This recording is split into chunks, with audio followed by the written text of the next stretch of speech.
The host for today is Dr. Nabamita Banerjee Roy. She is Associate Professor, Department of Electrical Engineering from Heritage Institute of Technology, West Bengal.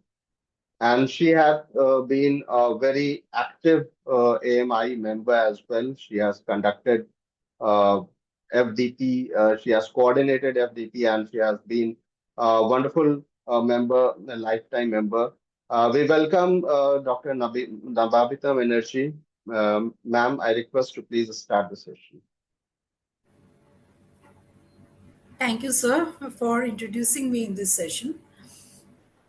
Good afternoon to all the participants here, to all the respected dignitaries.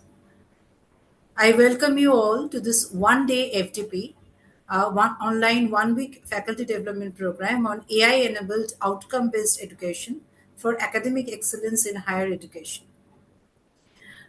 To start with, today's education system is being judged not only on a qualitative basis but on quantitative basis as well, based on some specific parameters which we all academicians must know.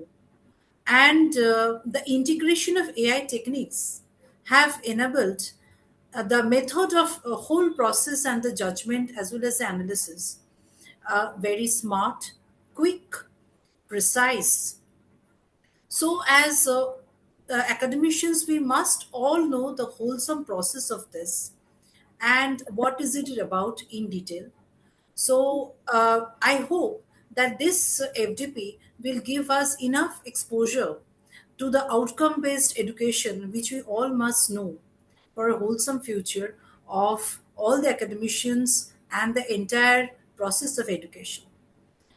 Before we go ahead, I'd like to first invite our program chair as well as the secretary of the AMI Association, Dr. Amir Zunaid, who has introduced me so nicely already.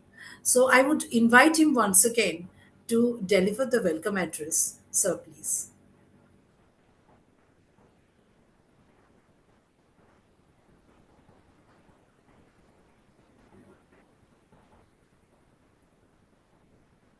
Very good afternoon to all distinguished guests, respected academicians, resource persons, faculty members, researchers, scholars, and my dear participants.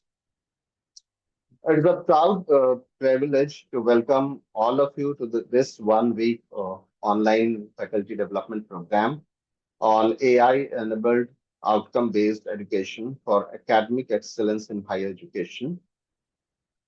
At the outset, let me first welcome and a sincere gratitude to our esteemed chief guest, Dr. Ariz Akhtar.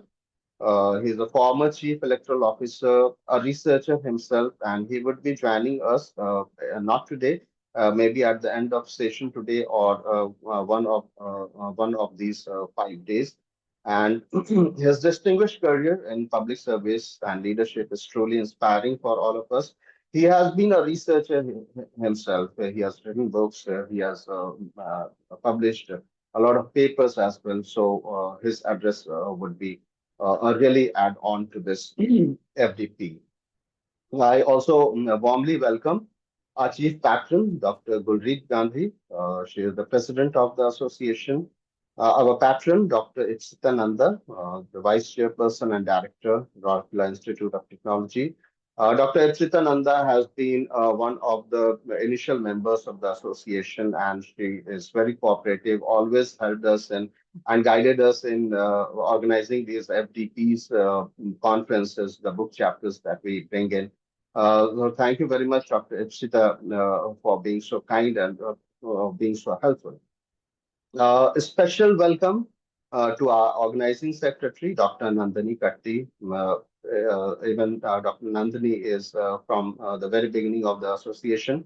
Our keynote speaker, distinguished resource persons, session coordinators, and all participants who have joined us from different institutions and across the country. Uh, Before we begin this academic journey, I would like to share a thought. Uh, the success of this FDP should not be merely measured by the number of attendees, since we have in-house 4,000 plus members, so a lot of people can attend it. It should not even be measured by the certificates issued. Yeah, we get promotion, and these certificates help us in our academic journey. This should not be even measured by the number of sessions that have been conducted. The real success will be measured by what we take back from this platform and how effectively we apply it in our classrooms and institution.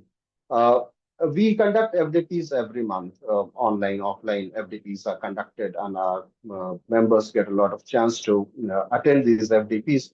But the objective has to be very clear that it once we attend the FDP, we gain some concepts, some technology, we learn something, and then if we can implement it in our day-to-day activities as an academician, it will be very meaningful.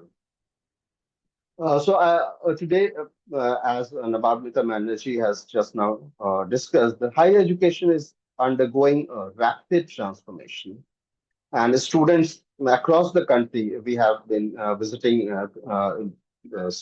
different cities, different institutions, and we have found that students are no longer satisfied with the traditional teaching methods.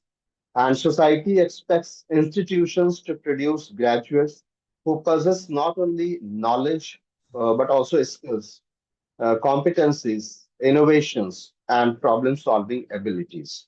Therefore, merely completing a syllabus is not enough. We must ensure that learning outcomes are achieved. This is where the essence of outcome based education is. As a faculty, as teachers, our responsibility does not end with teaching in the classroom. It ends when the learning happens. We must move from asking, what did I teach, to asking, what did my students learn? This shift in mindset is what outcome based education promotes. At the same time, artificial intelligence is opening new possibilities in curriculum design, in assessment, in personalizing learning, the analytics, the academic decision making. So the combination of AI and outcome based education has the potential to redefine the future of higher education. So I therefore encourage all participants to treat this faculty development program not merely as a professional requirement in our academic journey, but as an opportunity for self-development and institutional transformation. Let us actively participate, ask questions, exchange ideas, and explore how these concepts can be implemented effectively in our own academic environment. Over the next 5 days, we will be guided by eminent experts who will share the knowledge and practical insights on various aspects of outcome based education and artificial intelligence, how we can embed artificial intelligence in our teaching process. I'm confident that the sessions will provide valuable learning experiences and actionable takeaways for all participants.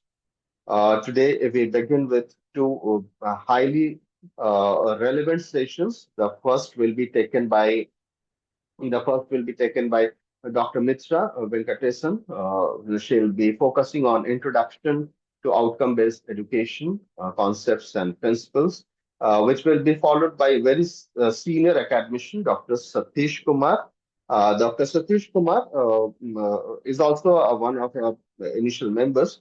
He'll be taking the session on alignment of outcome-based education with NEP 2020 and the accreditation frameworks such as NAC and MBA, a very important topic he would be discussing today. So these sessions will provide a strong foundation for the discussions that will follow throughout the FDP. Before concluding, I would like to express my sincere appreciation to the organizing team. The team has been working for the last 15, 20 days, day in, day out. I'd like to thank Lakshmi ma'am. I'd like to thank, I'm forgetting a lot of names in the organizing committee, but everyone has played their role in making this FDP a success. Today we have more than 300 participants registered in this FDP. So thank you very much, the organizing team. Our resource persons, session coordinator will be conducting each day two sessions, and the team from the software services and solutions, our technology partner, they are providing all the technology support from behind, which is equally important for making these programs successful. I wish all participants a highly enriching, engaging, and productive learning experience. Let us learn together. Let us grow together. Let us contribute towards building a more outcome-oriented, technology-enabled, and future-ready education system. I once again thank everyone from the participants to the organizing team, to the resource person, to the session coordinator. Thank you very much. Jai Hind.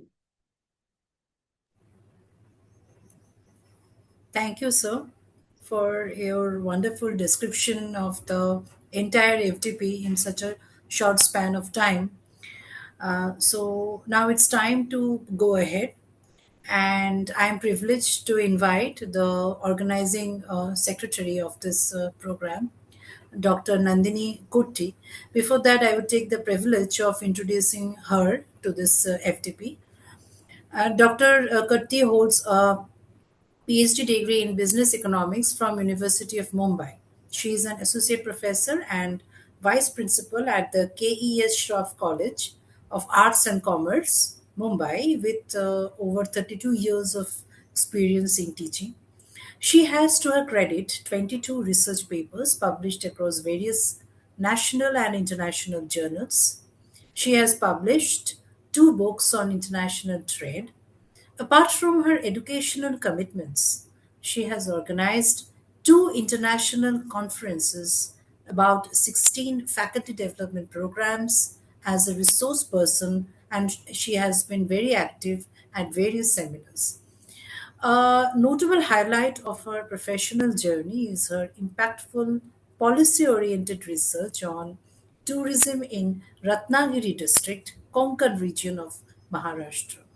So the recommendations emerging from this work were implemented in 2024 by the Zilla Parishads of Lancha and Dapodi, contributing towards strengthening local tourism initiatives and enhancing income generation opportunities for the local communities. May I now hand over the session now to Dr. Katti. Madam, please. The Yes, session is I now over to you. thank you, madam. I hope I'm audible. And Yes, thank ma'am, you you for are. that wonderful introduction. Just a small correction. It is Katti and not Kutti, madam. Oh, thank you. Anyways, Sorry. okay. Respected Program Chair Dr. Amir Ahmad, distinguished resource persons, esteemed faculty members, academicians, researchers, and dear participants, a very warm good afternoon to all of you. It gives me immense pleasure, and I'm honored that as an organizing secretary of this faculty development program to welcome you all to this important academic deliberation on a very contemporary, existing, and required theme: AI enabled outcome based education for academic excellence in higher education. The future of education definitely is not about replacing educators with machines. It is about empowering educators with intelligent tools and to create meaningful learning experiences and achieve transformative educational outcomes. The convergence of artificial intelligence and OBE is not merely a technological shift, it is a paradigm shift that challenges us to rethink how we teach, how we assess, are we mentors, and prepare our students for an increasingly complex world. So the question is, how do we harness AI responsibility, ethically and effectively to enhance academic excellence? New Education Policy 2020 encourages innovation, integration of technology, competency-based learning, and continuous assessment practices that focus on outcomes rather than rote memorization. So we being facilitators, we are, learning, we are mentors of critical thinking, we are architects of meaningful experiences, and also guardians of ethical scholarship. So as educators, we also have responsibility to equip students with competencies of essential, for essentials required for the coming up centuries. Alongside disciplinary knowledge, students must develop. So let us all embrace innovation with wisdom, adopt technology with responsibility, and pursue academic excellence with unwavering dedication. Thank you all for your presence, participation, and commitment to the noble profession of teaching. And I would like to thank the entire organizing committee for organizing this very thoughtful and meaningful program. I'm sure it must have been the brainchild of Dr. Amir, who has been working tirelessly. I'm sure not for 15, 20 days, but 24/7, as I always see him to be extremely active and very, very spontaneous in giving replies, which is absolutely required. So hats off to you, sir, and your energy levels. It is something that the young generation must also learn from you. So with these few words, I will pass on the chair back to Dr. Nambita. Thank you. Thank you, ma'am. Thank you, ma'am. Dr. Katti, once again, I apologize for mispronouncing your name anyway. And what you have said is exactly true about Dr. Amir. He has given me this opportunity today to organize this session and has been really prompt in answering each and every answer whenever I have made the query. And also, I would like to thank Dr. Katti for giving us such illuminating words to all the participants here. So, our next speaker I would like to invite, who is Dr. Navdeep Kaur, and I would like to introduce her to the session before we move ahead. Dr. Kaur she has over 20 years of teaching and administrative experience, and she has done her MBA and BCA from Punjab Technical University and PhD from Allahabad University. She has specialized in marketing and HR and has done certification on principles leadership from Harvard Business School. She has worked with IQAC Cell and has guided several PhD scholars. She has acted as a judgment panel in a number of festivals at CBSE level and college level. She has attended several FDPs and workshops and has also attended around 9 international and national conferences also. So I would like to invite now Dr. Kaur to deliver the keynote address. Madam, the session is now over to you.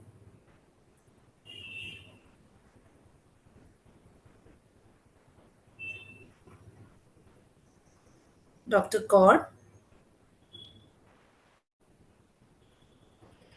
Now I you? am audible. Yeah, ma'am, you're audible. Thank you, Dr. Banerjee, for the wonderful introduction. First of all, I'm thankful to all the organizers who have organized this wonderful FDP. So it is not just privilege and honor for me to deliver the keynote session for this 1 week faculty development program on emerging content, that is AI enabled outcome based education, not only for the academic part, but for the administration part also in the higher education systems, which is the need of the hour in today's scenario. I extend my heartfelt congratulations to MI Association for organizing this highly relevant and future-oriented FDP They have not addressed one significant transformation, but it is giving the shape to the educational landscape also. I would like to acknowledge the efforts of Dr. Amir Ahmed, who is the Secretary of AMI Association and Program Chair also. Dr. Nandini Kati, who has explained very well about this FDP, and Dr. Nabita Banerjee Roy, along with all the team who is participating this, who is organizing this also. Even today we stand not for the interaction of two parts. One is that is outcome based education and second is AI. Individually, each has its own potential how to transform the teaching and learning, but together they will create the opportunities not for the education, not for the academician, but for the learners also. Right? Like if I'm talking about the today's 21st century, which demands the students who are not only academically strong, but who have the critical thinking, ethical awareness, and digital competencies also because it is the need of the industry. So industry wants that learners, that practitioners, and the persons who can work smartly, effectively with technological advancement usage. So outcome-based education provides the systematic framework, which not focusing on how to achieve the learning process, but it encourages the educators also to design the curriculum that how outcome-based education ensures the accountability, transparency, and continuous improvement. While we are promoting the student-centered learning experience, it means we actually want to effectively face all the challenges which we are facing in the industry right now about the practical knowledge, its implementation, and with the pop-up of technology, how to go beyond the limits for the successful parameters. But if we are talking about curriculum, not only curriculum, but smart implementation will work.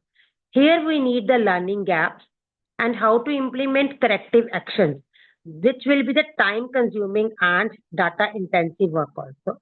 So at that time, AI is the emerging as the transformative enabler, which fulfills the OBE in actual and true sense. AI is no longer on the futuristic concept, but it is an integral part of education system, which provides technology-based system not to teach, not to understand the concepts, but how to utilize the resources effectively and efficiently with the full utilization, proper maximum advantage, how we can contribute to the society. So today, if we are thinking about OBE and AI, these two parameters cannot work alone. So this is the need of the art that we have to understand how, if we are imagining the classroom where every learner receives the personalized support based on their strengths and areas for the improvement. Imagine that assessment which is not on only the conceptual part, which is more on the critical case-based analysis, group discussions. So when we are talking about these type of relevant factors to implementation academic in more practical sense, at that time AI is a significantly enhance our outcome based education in many ways, like it involves personalized learning, it promotes continuous assessment, it strengthens our outcome based analysis, it improves our curriculum designing with the involvement of academician and specialist. It supports quality assurance and accreditations also. However, these advantages are more than anything else, but we have to remember that technology is not only the parameter. Human resources like the academicians are very important who will implement it. So this FDP is basically about offers the valuable opportunity for all the participants for deeper understanding of AI application in education, explore the best practices, and engage with experts from the diverse disciplines. Last but not least, I congratulate all the team members, AMA Association organizing team for conceptualization of this important initiative. And especially I am thankful to the Dr. Ahmed who has given this opportunity to me to be part of this wonderful session. Thanks to all. Over to Dr. Banerjee. Thank you. Thank you, ma'am, for your wonderful words. Now it's time to start the first technical session. And the speaker of our first session is Dr. Mitra Venkatesan. So before we move on, I would like to introduce Dr. Mitra to the audience. Dr. Mitra Venkatesan has completed PhD from Savitribai Phule, Pune University. She has over 22 years of teaching and 10 years of research experience. Presently, she is working as a professor in artificial intelligence and data science department in Dr. D.Y. Patil Institute of Technology, Pune. Her domain of expertise is on next generation wireless communication systems, 5G, machine learning, and deep learning. She has over 40 SCI and Scopus Index journal publications and over 50 publications in conference proceedings. She has completed PhD guidance of around four scholars, and she has guided postgraduate scholars over like 15 plus post graduation scholars and 300 plus undergraduate students. Besides this, she has worked as a reviewer for various SAI Scopus Index journals like Elsevier, Springer. She has also worked as a resource person, session chair, technical program committee member, and reviewer for various reputed conferences. So, Dr. Venkatesan, the session is over to you, ma'am. Thank you, ma'am, for the very warm introduction. Uh, Before I share the screen at the outset, I would like to thank AMIE Association, the organization team, and program chair, Dr. Amir Ahmed sir, for giving this opportunity to present on outcome-based education to all of you. Thank you very much. Uh, if I could share the screen.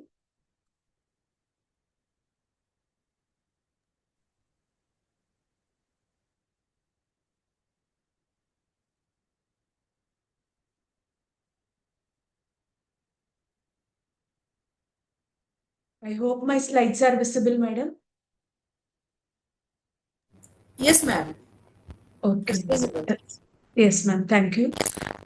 This session could be a introductory session as on outcome-based education, giving a very brief outline on the concept, principles, as well as benefits of outcome-based education.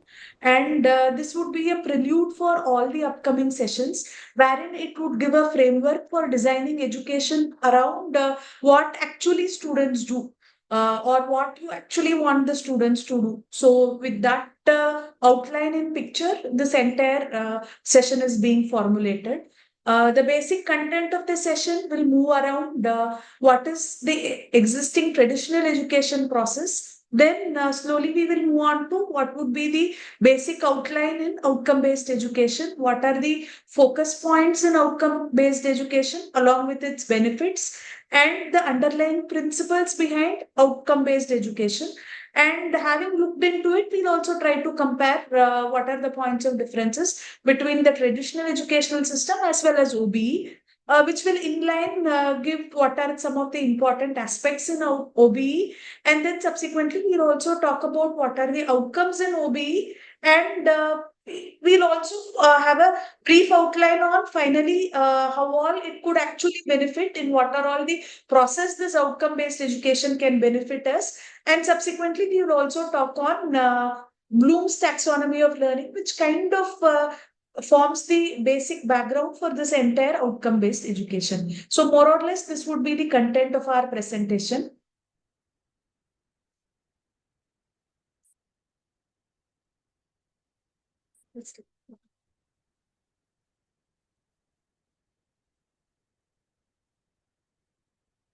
I'll share again because the slides are not moving in.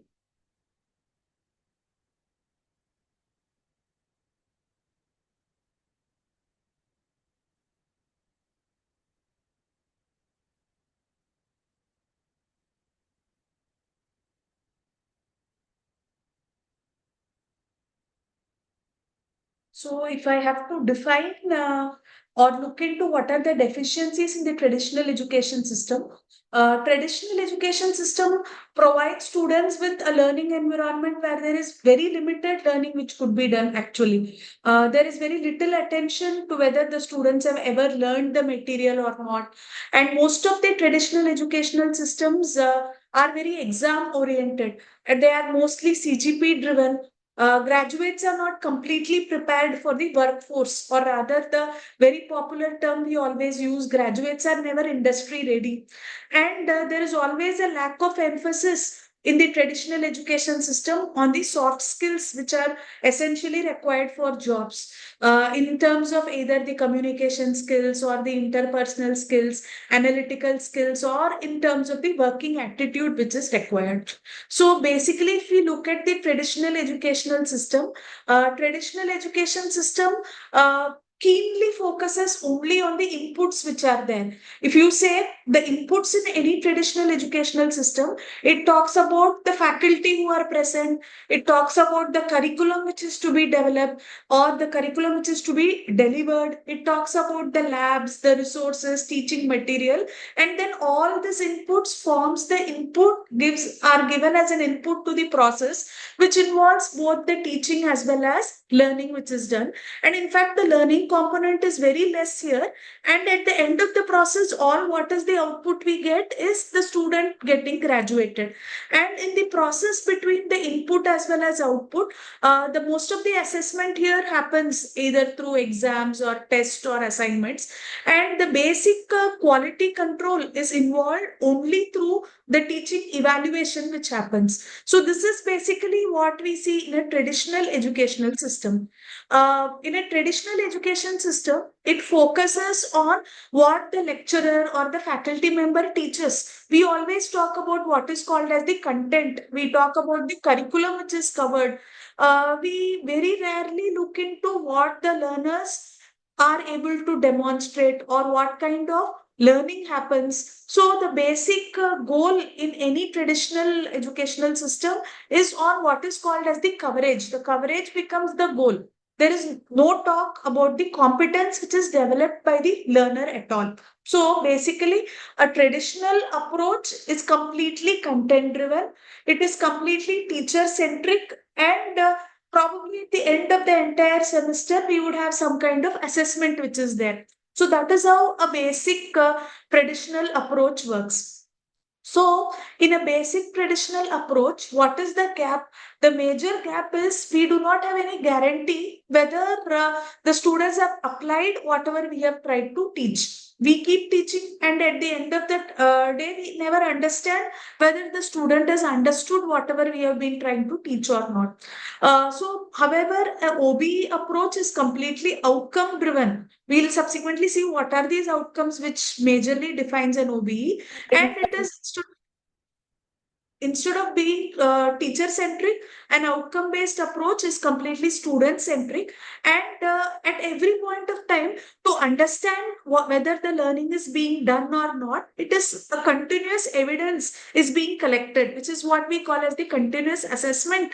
Become part Formative assessments become very much a part of any outcome based educational approach. So therefore, if you could talk on what is outcome based engineering education, especially, it is never what we teach, but it is always what this you learn. You learn in the sense what the students could learn becomes very centric in any outcome based education. So, in a nutshell, if I have to say, from being teacher centric, it's going to become student centric, and specifically student centric, when we say it is completely going to be learner centric, is what is the basic approach. So outcome based education focuses on what students could do, what are all the qualities they develop, and of course this will involve lot of restructuring of the curriculum.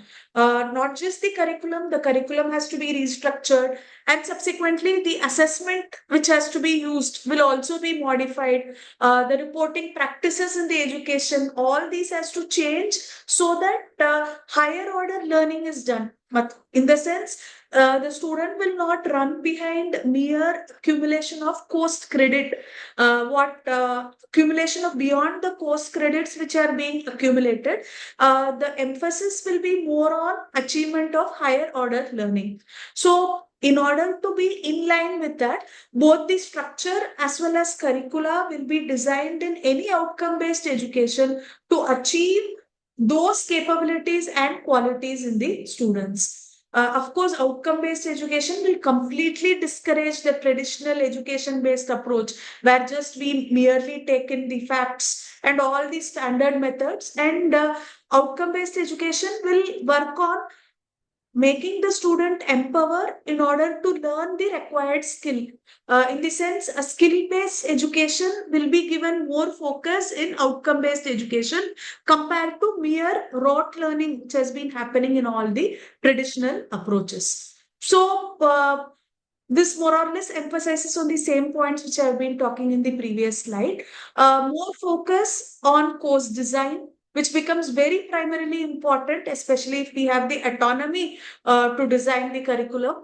So course design becomes very important, and equally important in outcome-based education is the delivery methods, how we implement. If we are able to incorporate more innovative teaching learning pedagogies through which we could make our classroom teaching more interesting will also be involved here. And of course, also the assessment, the kind of assessment methods, it would just not be a summative assessment, but a formative assessment.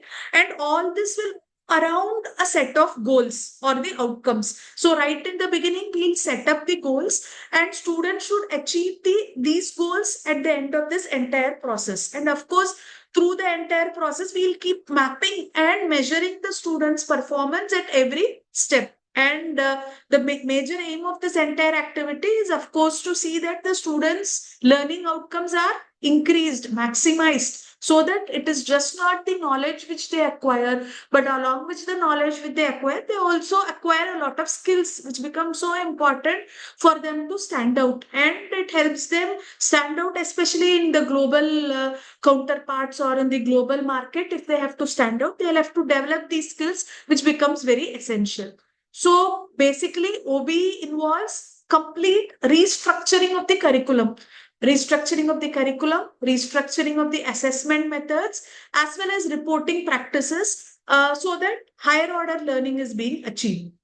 So there are three parts in any outcome-based education, is what we want to emphasize. The three parts which are there in outcome-based education is: one, with respect to organizing the curriculum; two, with respect to organizing the instructional methods, the delivery methods; and the three, which is very important, is also on the assessment, so that the learning happens in the end of the entire process. So these are the three major things which are very essential in any outcome-based education.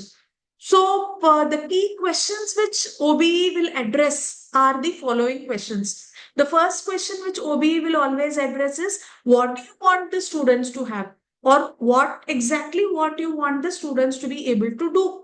And once you understand, or once you formulate what the students you want them to do, how can you help them achieve that? How can we best help the students achieve it? And in the process of helping them achieve that particular goal, how will you know whether the students have actually achieved it or not?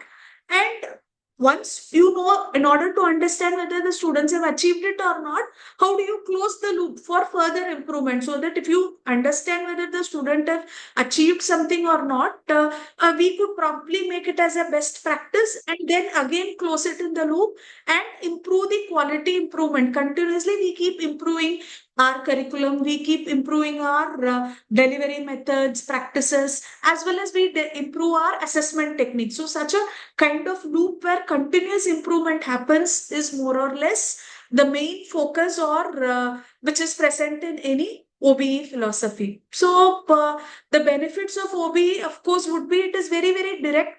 and you have a coherent curriculum, very holistic curriculum is being formulated if we go through this process of outcome based education. And because the curriculum is very coherent, it is very holistic, and because our delivery methods have improved, and so have our assessment methods, and because of these assessment methods we are able to make the student more industry ready. So these graduates will become very relevant to the industry, not only to the industry but also to all other stakeholders, wherever our graduates are going to go on. To all those stakeholders it would become very relevant, and we have a more rounded graduates who will be produced at the end of this outcome based education. So outcome based education ensures that continuous quality improvement, CQI, is in place. So basically, these are the four major questions, which are the foundation questions, which any OBE answers through this entire process. One, what do you want the students to learn? Wherein we define very clear, measurable outcomes for every module, for every program which we are designing. We ensure that we have very measurable outcomes which are there. And why do you want them to learn? That is so important. Once we define what your students want to learn, how important it is, we want to try to align it to professional standards. We want to align it according to the industry needs or the employer needs, and as well as the graduate attributes, which we will come ahead to.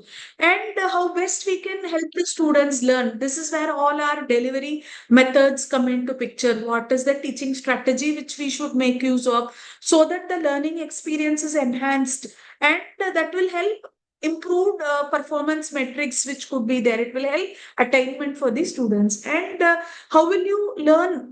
How will you know that what they have learned? We could learn how we know what they have learned only by defining very concrete and very sharp assessment techniques. And these assessment techniques actually are what? They actually gather evidences of what kind of outcome we have achieved. So these are the four foundational questions which any outcome based educational model tries to answer.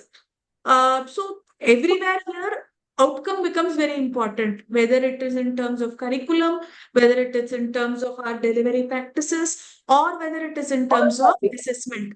And because outcome becomes important, because outcome, when we say outcome, is always a very measurable performance.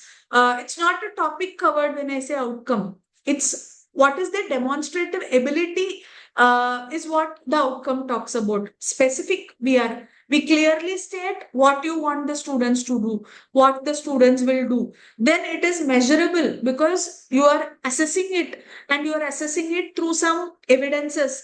Say you are taking some quiz, you are taking some role play. So through that you are measuring it, and you are making it as achievable as possible, so that it is, when I say achievable, it's realistic, it is possible for us to implement within the learning context which we are trying to set in. So that is the basic philosophy in any outcome based education, wherein every process which is being done in an outcome based education is always measurable, and that is the basic philosophy on which the principles of OBE are designed.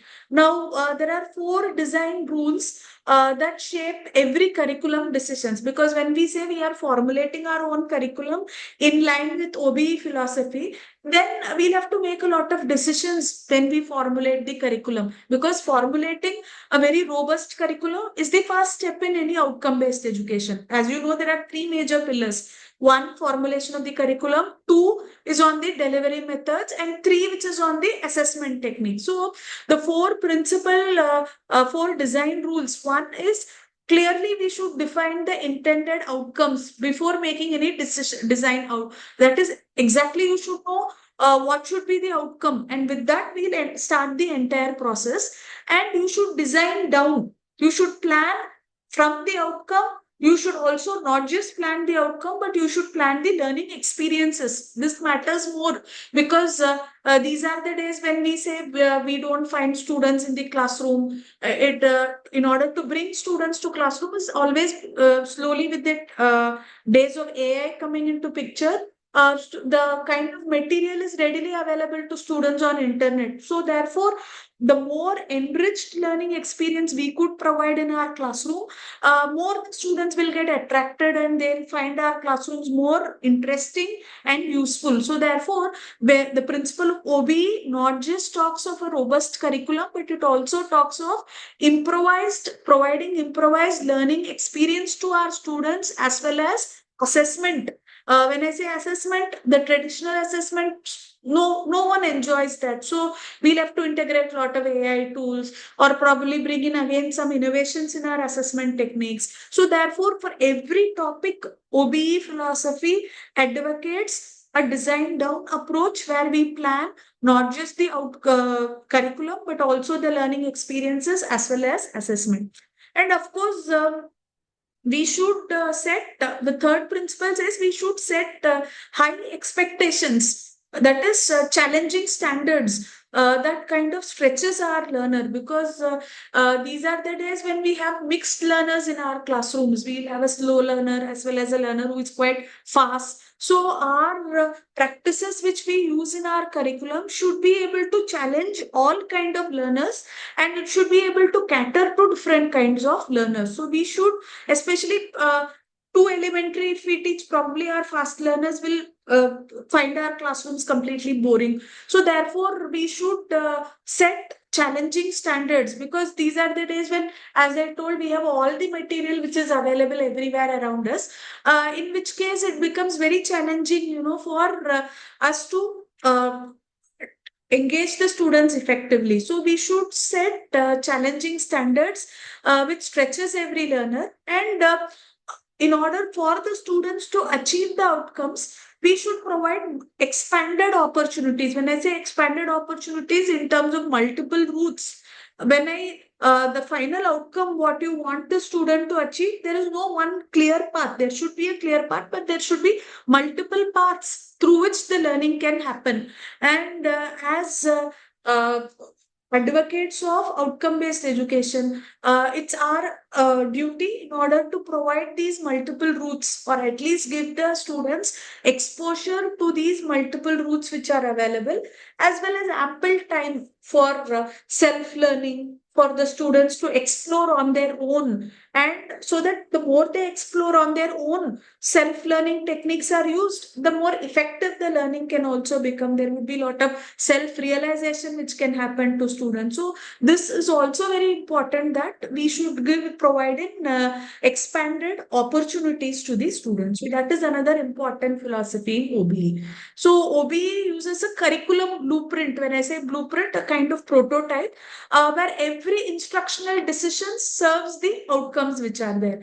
So the outcomes are quantified in terms of the activities. When I say quantified, you make the outcomes measurable in terms of the kind of activities which we do in the classrooms, as well as the kind of assessment techniques, teaching activities, and assessments are selected very mindfully because they enable and verify the attainment. Not because we should never look into the conventional or the convenient ones as well as the traditional methods when we talk of activities which we design. When I say activities, they are all the delivery methods which we use. All the teaching learning practices which we use in our classrooms are encompassed by the activities. And the assessments which we use, both of these should be selected very mindfully so that we'll be able to verify the attainment of our particular whatever course which we are trying to deliver. So what are the, all these are the basic philosophy of OBE, but what would be our expectations from the students, or what will be the expectations on the students under the OBE? Just beyond memorizing, just beyond reproduction, OBE will advocate, or OBE will empower students to do a little more challenging task. Students should be able to, our methodologies should empower the students, write some project proposals, do some projects, subject-based projects, In fact, this is a best practice I have seen for every subject or course which they do. There would be a small project which they'll try to implement, and so that they learn it hands-on, analyze case studies. They'll be able to give case presentations, show their ability to think, question, to research, and to make decisions based on these findings. And OBE should empower students to be more creative. If just not accumulate all the information, digesting all the information, beyond taking in all the information, students should be able to analyze. And based on the analysis, further they should be able to convert the information into useful knowledge. And students, this is so important that OBE also empowers students to plan, organize tasks, work together in a team or a community, because when they take up jobs, it becomes so important to become a team player, or even if they are a team leader, they should be able to bring together the team. So therefore, able to plan and organize tasks, able to work in a team, and propose solutions to the problems. And not just propose solution to the problem, but in these days, it is so important also to market these solutions which have been provided. So all these are the expectations on the students under OBE. So based on all what we have been discussing, if we have to compare what is outcome based education as well as the traditional education approach, if you remember when we talked of traditional education approach, we just had this input and process block which was there. Now OB has shifted from measuring this input and process to include these outputs which are there. More than outputs, we would say these are the outcomes. So the teaching staff, curriculum, lab, resources, which was so important before, and the teaching learning, and previously we just had assessment by exam, test, and assignment. Beyond that, we are trying to prepare the students for these short term as well as long term outcomes. And short term outcomes, we will talk slowly. Technical terms, if we have to talk on, we talk on what are the program outcomes as well as subject or course outcomes. That is, immediately as soon as the student graduates, these short term outcomes become critical. And then over a period of time, after 4 or 5 years after the students have come out, we talk of the long term outcomes which the students will be able to display, in terms of which we call it as program education outcomes. That is, the graduates will be able to fulfill the stakeholder satisfaction. That is, when I say stakeholders, it could be employers or some public, their own parents, or the alumni, or the industry advisors. So all this will be, the student will be empowered, and OBE shifts from measuring the input and process in order to include these outputs, which are the outcomes. So the assessment, here we will talk of improving the students' capabilities as well as competencies. We will talk of more thinking projects with analysis. We will take in feedback from industry, alumni, stakeholder, and clearly it involves what is called as continuous improvement step. So basically, OBE, therefore, OBE or OBL, outcome based learning, talks of two facets are there in outcome based learning. One is just merely the output, which is already there in a traditional approach. When I say output, what is the output? At the end of the day, the output is in terms of the qualification which is being acquired, or the degree which is being acquired is the output which is there, as well as the quantity of knowledge. So many subjects which we have studied all of this. We always talk of the quantity, but outcome defines more on the two important things. One, not just the quantity. This is assumed that we are going to get these outputs, but apart from these outputs, they are also going to outcome based education, which also ensure that the quality of knowledge is being acquired along with the competencies or the abilities. So when I say competencies or abilities, competencies are the abilities which is acquired by the student so that they meet the educational demands of the society. So of course there are two facades of it again, both both the cognitive one as well as non-cognitive dimensions. So outcome more talks about competencies rather than the qualification. One is acquisition of knowledge, which any basic degree will help you get. Any traditional approach will help us get acquisition. We'll acquire a lot of knowledge, but it is just not enough now if we only acquire the knowledge. So beyond acquisition of knowledge, what is so important is how well we are able to utilize all the knowledge which has been acquired. So OBE helps develop competencies. OBE helps utilization of the knowledge, and all the knowledge which is used, it is knowledge synergy with skill inculcation. That is very important. You acquire a lot of knowledge, you learn how to utilize the knowledge, and therefore you become very skillful for a particular kind of industrial demand, or according to your stakeholders, you become very skillful. So all these competencies become an important factor in outcome-based education. With that, we have talked about introduction on outcome-based education. We have compared outcome-based education with traditional. Now we'll just move on a very brief intro. We'll talk on what are the important aspects of learning in this outcome-based education. Of course, we all know what is a course. A course could be a theory, it could be a practical, or it could be theory come practical, which is studied in a semester. For example, me coming from an engineering background, say engineering mathematics is what we call as a course. There are many courses which together make the curriculum which is there.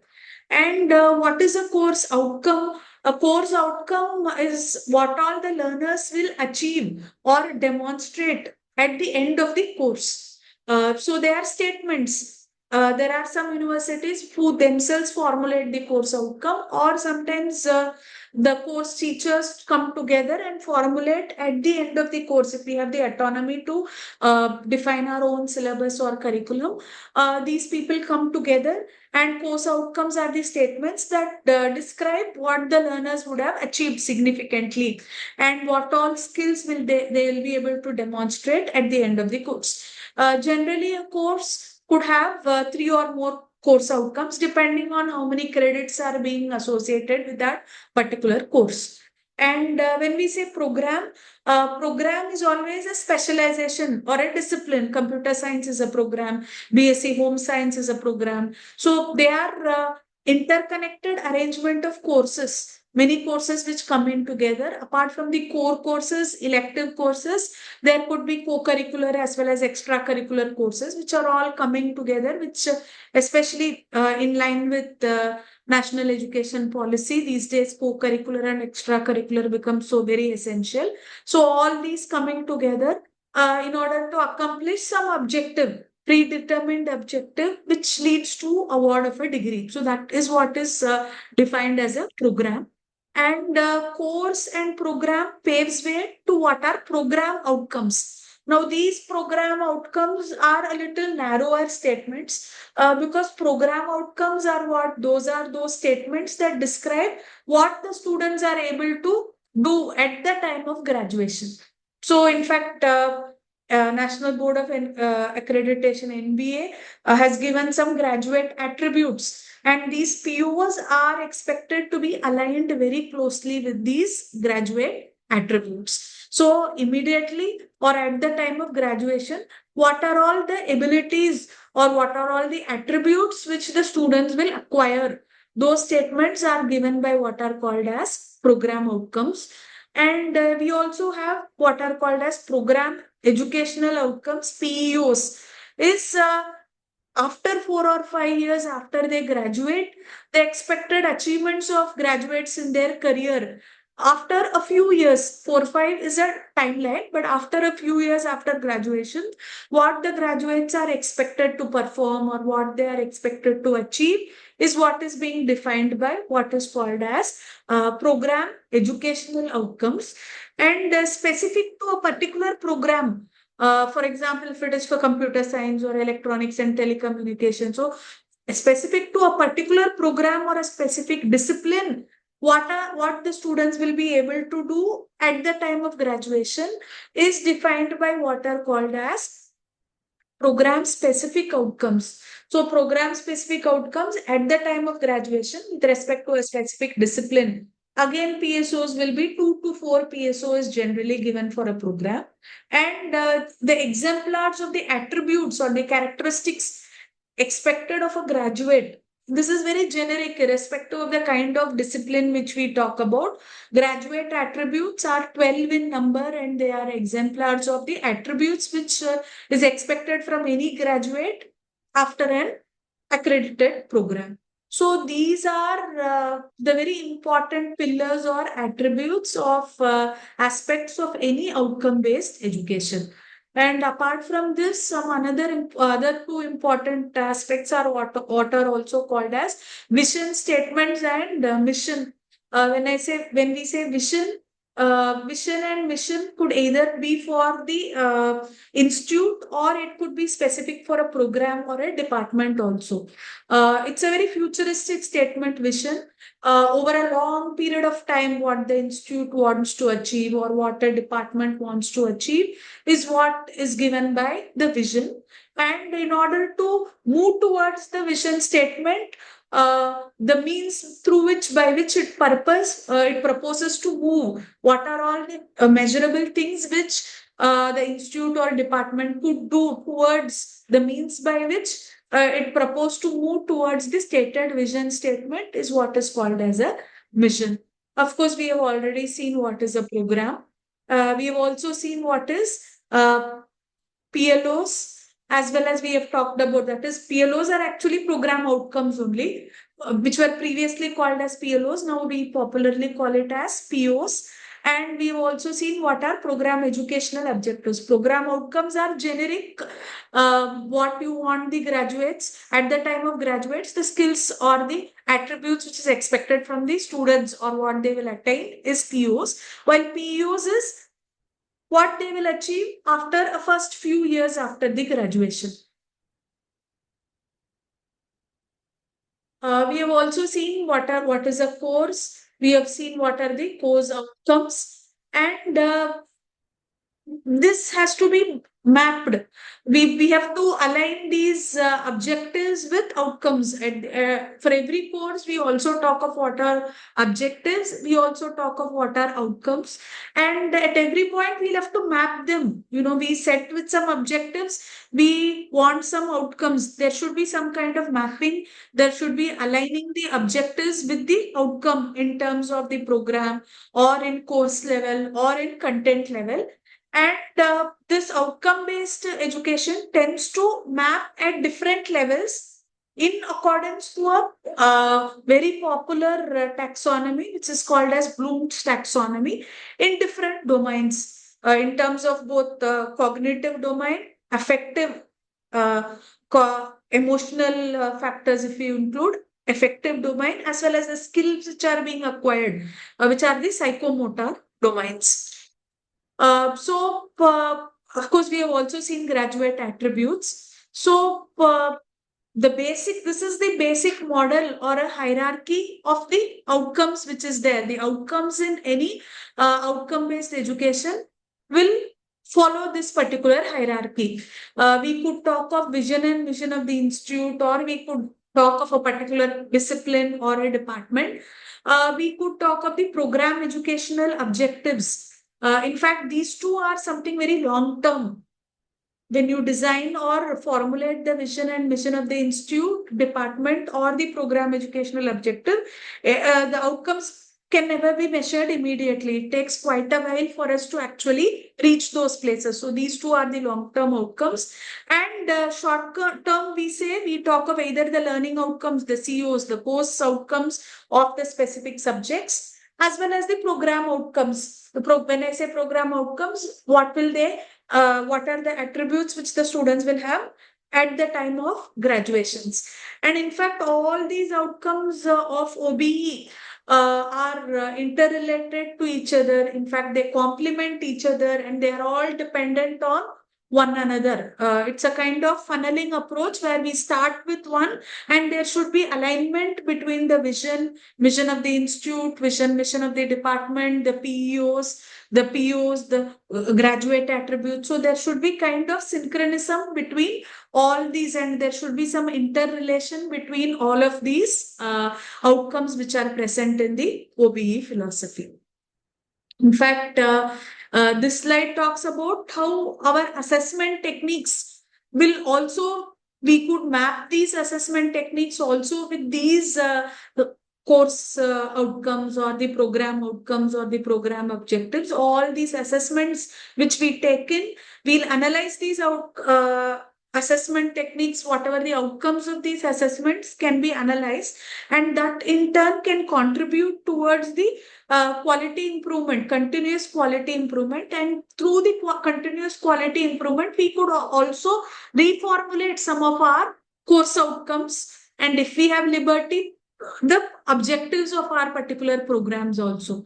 Because our program outcomes or the course outcomes are measurable. How they are measurable? Through the assessment techniques which we use. And these assessment techniques will produce some outcomes, and these outcomes could be analyzed. And based on the analysis which is done on these outcomes, we could have continuous quality improvement. And these quality improvements, after over a period of time, we could even reformulate some of our course outcomes so that it becomes more effective.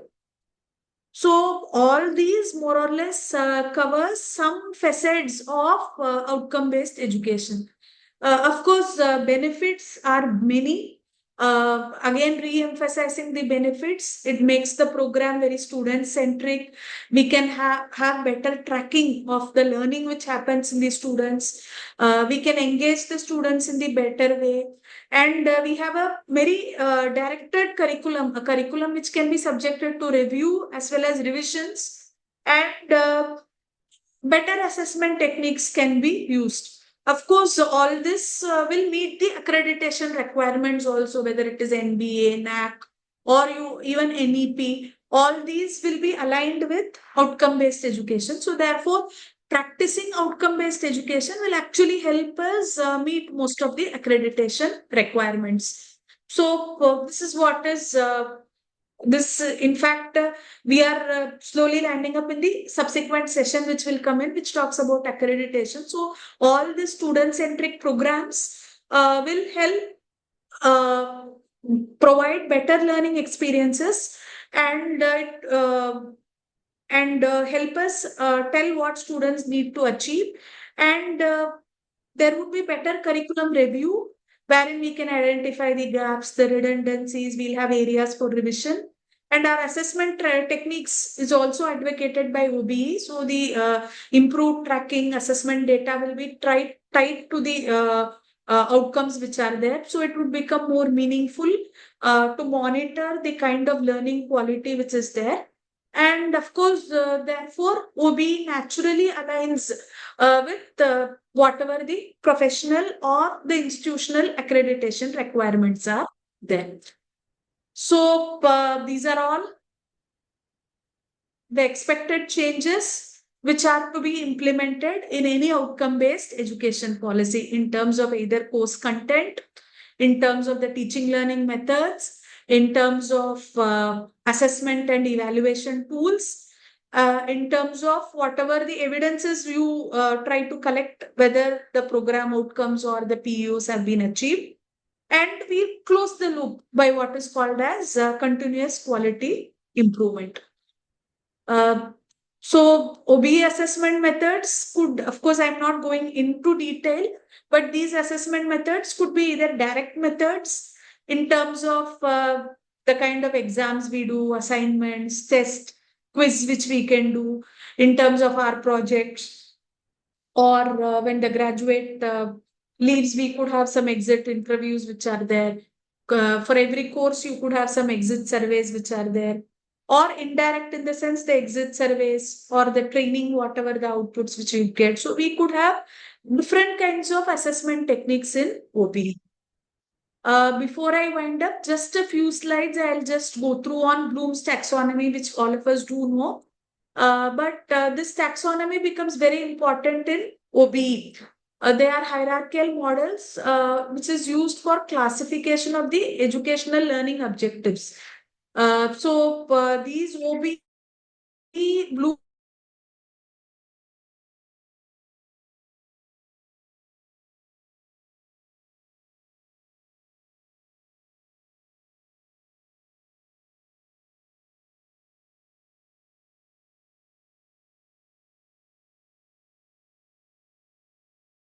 manual or the physical skills, how we do are the psychomotor skills, as well as the effective skills in terms of our emotional area, like how we feel and what will be the attitude developed by the person. So the three list, the Bloom's taxonomy, the learning objectives in Bloom taxonomy tries to cover all the three domains, whether it is cognitive, whether it is affective, or whether it is psychomotoric motor domains. So how we can use this Bloom's taxonomy by defining our objectives, selecting appropriate teaching learning strategies, using aids which are used, what kind of teaching learning methods or strategies, what kind of aids you use, and of course preparing the assessment tools, which is very important, and closing the loop through development and review of the curriculum.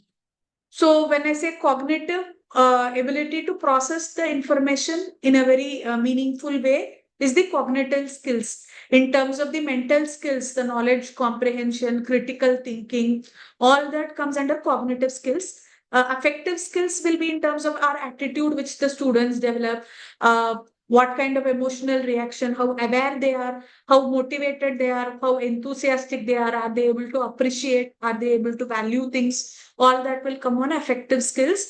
And psychomotor skills, especially in terms of the physical skills, how they use the tools, the equipments, what kind of practices they use, how fast they are able to do with what precision, the procedure and techniques, those will come under psychomotor skills. So the categories could be in cognitive, we could have from knowledge, comprehension. So depending on the kind of skill domain we are talking of, we could talk of different Bloom's taxonomy. When we talk of cognitive skills, this is very popular. We talk of knowledge, which is remembering, then comprehension, understanding it, then applying it, then able to analyze it. And in fact, first it was synthesis, then evaluate, then subsequent revisions in Bloom's taxonomy brought evaluate first, and then they are able to create. So OBE not only caters to Bloom's taxonomy in cognitive level, but OBE also caters to Bloom taxonomy in affective level as well as psychometric level, where affective, the different things are receiving the information, responding to it, valuing it, organizing all of it, and based on it, characterizing it. Those are the affective skills categories. And in terms of psychomotor skills, it would talk about the perception, the response to it, the mechanism and adaptation of that particular skills. So this is very popular. All of us will know that what are all the levels which started way back in 1956. We have had various revisions in Bloom's taxonomy. The hierarchy of the cognitives, then the revisions which came in remembrance, understanding, applying, analyzing, evaluating, and creating. So this creating is probably OB, outcome-based education, talks of our curriculum, mapping of our curriculum, teaching learning practices, and assessment techniques in terms of all the stages of Bloom's taxonomy. In fact, these are all the different teaching methods which could be used. I'm not getting into too much of a detail, but different teaching methods which could be used in cognitive domain, in affective domain, as well as in psychometric domain. So if I have to conclude, OBE, in fact, the basic philosophy of OBE is in converting the teaching processes into a demonstrated learning. OBE is basically not just a checklist, but we should think beyond a checklist. outcome-based education is rather a mind shift, entire mindset shift, where we talk just not on content delivery to we go up to evidence for learning. So that entire mind shift from content delivery to evidence of learning is what is that entire OBE all about. The three important things in OBE would always be define. That is, you start with clear measurable outcomes, then you align it with your teaching activities as well as the assessments. So first with curriculum, find out the measurable outcomes, then you match it with teaching activities and assessment methods. And of course, very important third is we have to constantly keep improving. We use feedback loops for continuous curriculum enhancement. So the key takeaway of this very introductory session on outcome-based education will be every decision traces back to outcome. So in outcome-based education, every decision which is being taken traces back to the outcome, and because of outcome based education, the education entire process becomes very purposeful, it becomes very transparent, and most important, it becomes very accountable. So I have not put in a thank you slide, but thank you so much for this opportunity, and thank you.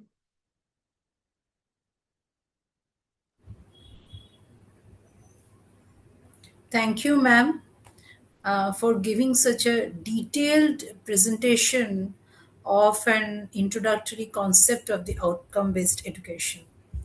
And you have rightly said that today's outcome based education, the parameters are measurable, which in turn becomes achievable.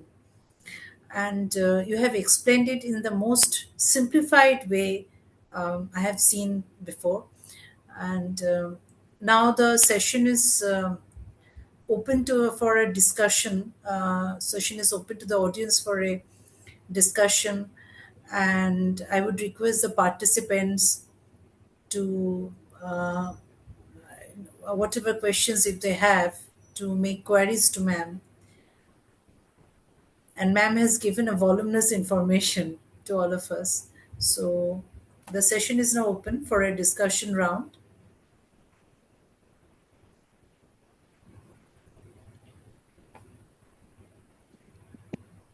Hello, ma'am. Am I audible to you? Yes, you are Yes, audible, yes. sir. Uh, uh, Good afternoon, ma'am. Myself, Dr. Torun Kumar Das from Future Institute of Engineering Management, Kolkata.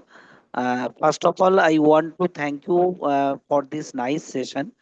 I have a just query from you that nowadays I have seen the students are not attending the classes, and this is, I think, most of the teachers who are present here, they will also admit with this, that they are actually we are ready with lots of resources, and we are preparing ourselves every time how to motivate them, how to bring the children in the class. But unfortunately, when we reach the class, we are seeing that surprisingly very less attendant students attendance is there. Also, we are asking the class representative what is going on, what is happening, why the students are not attending the classes. The same thing they are repeatedly telling us that, sir, we don't know why they are not coming. Seriously, ma'am, I am facing this problem, but truly, ma'am, I am very much confident about my teaching ability. I can't understand what is happening with me. Can you tell or guide us how the students can be brought with their smile face, and the interest should come from their side, that they should attend the class? This feeling they must have, and they will come and they will join the classes with with lots of happiness. Can you guide us, ma'am, on this issue? I will try to uh, give my insights on this, sir. This is probably a universal problem which most of our teachers are facing in. In fact, outcome-based education is giving some solution to this. We could improve on our, we focus, of course, there is no doubt that we are very good teachers. But more than our good teaching, we should emphasize on better learning amongst the students. That is, if we could improve our teaching learning practices, if we could make use of more innovative pedagogies in our classrooms. Of course, it requires a lot of planning, meticulous planning from our end, wherein we could use different role plays, we could use some gamified approaches, we could use different kinds of practices through which the classroom learning becomes interesting. As I was telling, if we could improve the learning experience for our students, probably it will attract more students, because most of our content, what we deliver, is already available freely to students in YouTube or in internet, in other mediums. So therefore, if we could implement some practices, and then if we could attach them to our assessments, if we could bring in more certifications, if we could have project based learning which could be implemented part of every subject. If I am, for example, I am from an engineering background, if I am taking a subject on data structure, C programming, I make the student implement a project associated with C programming, and that we could probably make them do it in our labs, and we could guide them, and by doing the project, probably the student will understand the subject also. So, and we could attach this with some assessments, we could help them acquire industry relevant certifications. So the entire philosophy of only teaching has to move away, and more we should from teachers, probably we should become more of a facilitator, wherein we'll help the students learn. So if that shift happens, probably I think will be able to help the students, sir. And our problem of attendance and making students come to class, probably that would also slowly we'll be able to face that challenge better. I hope I have somewhere tried to answer your question, sir. Okay, ma'am. Thank you so much for your Yes, thank you, sir. Thank you. guidance, ma'am. Okay. Is there any other question from the audience? And thank you, sir, for raising that issue. It's a truly a universal thing which is going on in all the academic institutions. And Madam has rightly said that a project based study may bring in more students. So let's all keep on trying. Is there any other question related to outcome based education?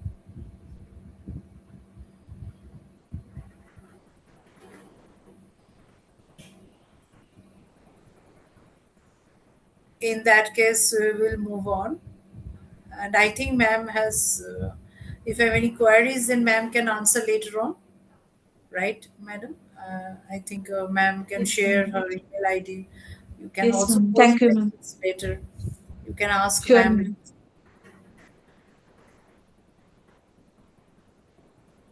Okay, so I think no one is raising any question further. So I think we can move on to the next session. And once again, I am thankful to ma'am for delivering the answers to all the questions and for such a beautiful presentation, ma'am. Thank you very much, ma'am, for the opportunity. And thank you very much, ma'am. Okay, so now it's time for the second session, which will be on alignment of OBE with NEP 2020 and accreditation frameworks. And the speaker of this session is Dr. R. Satish Kumar. And I will take the privilege of introducing him to this session. And Dr. Kumar is a professor at the Department of Management and Research Center at Surana College, Bangalore. And he is an accredited management teacher from India Management Association. He has done his postdoctoral research scholarship from Manipur International University. He has worked in various business schools before this position, and he has over 20 years of rich academic experience. and he has obtained his PhD from Anna University, Chennai, and he has published over 25 research articles in several national and international journals. He has got numerous articles and case studies published in UGCK listed journals, Web of Science, and Scopus Index journals. He is presently a member of Board of Examiners for adjudication of PhD thesis for Bharatiya University, Coimbatore, and he's serving as a doctoral committee member as well for research scholars of various deemed universities. He has organized a series of investor awareness program as well as national and international conferences and workshops. And he's a peer reviewer for scientific research and academic publisher and Journal of Emerging Technology and Innovative Research. He is also the honorary peer reviewer for Global Journal of Management and Business Research, Global Journal Sync US. He is a member and peer reviewer of London Journal Press as well. Apart from this, he is an editorial board member for International Association of Humanities and Management, an eminent association of researchers in humanities and management sciences. He has been awarded with Best Senior Faculty in Management from DK International Research Foundation, and he has also been awarded with Outstanding Faculty in Management from Venice International Foundation, Chennai. He has been awarded with Certificate of Excellence in Reviewing Article from Journal of Management Research and Analysis. He is also the recipient of Bharat Excellence Award 2020 and Leading Educationist of India Award for Education and Excellence from Friendship Forum of India. He has been also awarded with Young Professor of the Year Award in 2022 from Global Teaching Excellence Award, Ludhiana. He has also received the Best Reviewer Award from Elsevier and Social Science Research Network in 2022. He is presently the member of the editorial board for journals of Blue Eyes Intelligence Engineering and Sciences Publication for the year 2023, 24, 24, and 25. So, with such a long list of achievements and a brilliant career, we are fortunate to have you over here as the speaker of the next session. So, the session is now over to you, sir. Thank you, madam. Before I start the session, hope it is audible to all of you. Yes, sir. Yes, okay. First of all, I extend my sincere gratitude to the uh, Commerce and Management Association of India and AMIW Association and Dr. Mir sir for an opportunity given to deliver a session on the as part of the this FTP on the AI-enabled OB for academic excellence in the higher educational institutions. I felt it is the need of the hour to discuss and brainstorm the relevance of outcome-based educations in the very technology-driven, AI-driven era. Uh, yes, the way that we do the program, the way that we conduct the courses, we have to relook into that, the changing need in the AI era time. So, of course, the I just looked upon the sessions that's been designed. It's revolves around the same objectives. Uh, yes, I have a strong opinion that all the speakers, experts bring a lot of the value addition to the discussions. So with this short intro that I'll moving to the sessions. My session is titled Alignment of OB Outcome Based Educations with the NEP 2020 and Academic Framework. So just let me to share the PPT. Ma'am, can you please give me the permission? And Yes, thank you, sir. madam, for a nice introduction. Thank you, sir. I think the technical team is there. Please allow, sir, to. So you have permission Yes. now. Please check your screen. Yeah, I think right now it is. May I request the technical team to allow sir to share his screen? So you can share your screen now. Yeah, Please yeah, go. yeah, yeah, yeah, right, right. I just got an access, sir. 1 minute.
So, okay.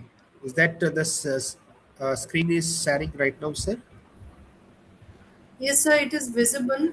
Sir, can you put it in the full screen mode? I'll just check.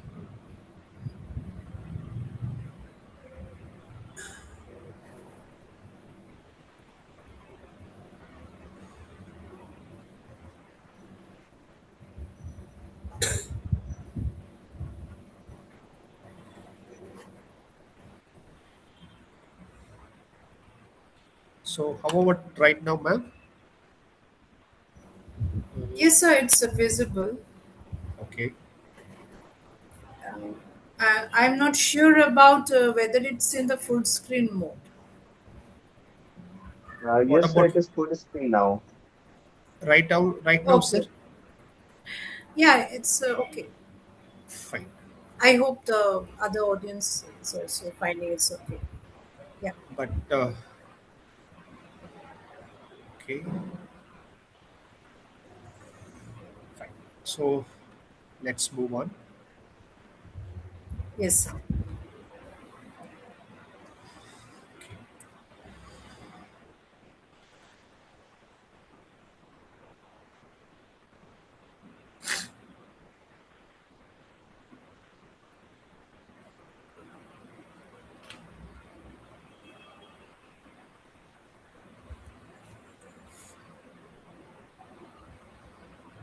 Okay. Sorry.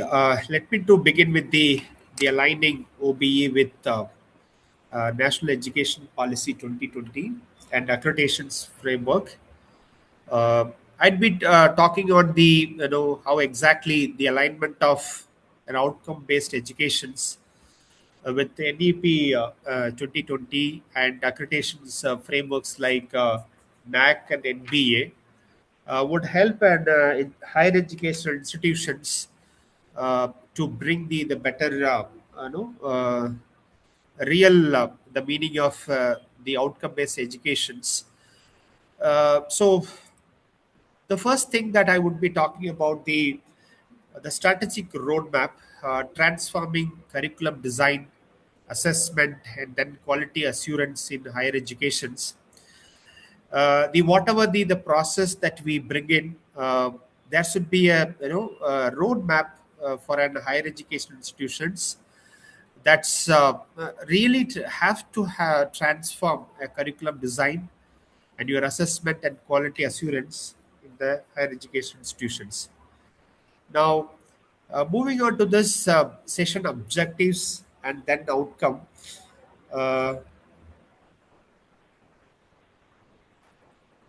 Fine.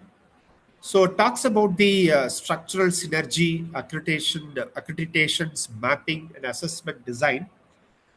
Uh, First of all, I would like to touch upon the five core pillars of national education policy. It is all about the access, equity, quality, affordability, and then accountability. The first and foremost, the goal of the national education policy is that ensuring that no child or a learner is left behind from a pre-primary school through the higher educations. So what is the key focus? The focus is on tracking the dropped out students, building robust infrastructure, creating an alternative innovative educations uh, to bring millions of out of school children back to the mainstream fold. This is the one of uh, the issue that we all today we face is that dropout of the students. So the first pillar of the national education policy focus on the uh, no child or a learner is left behind. So that's the first the pillar of the national education policy. Uh, Sir has raised the concerns that at the higher educational institutions, students are not turning to the colleges or to the classes, but our fundamental concern is rooted in the school dropouts, particularly school dropouts. So the national education policy focus upon ensuring that no uh, ensuring that no child is dropped out. So that's the one thing. Madam, actually, I'm just presenting extempore. I'm not, still I'm in the first slide only. If I'm right, I'm into the second slide. So is that it is moving? It's not moving? Sir, if you are still in the first slide, sir. Yes, ma'am. But, okay.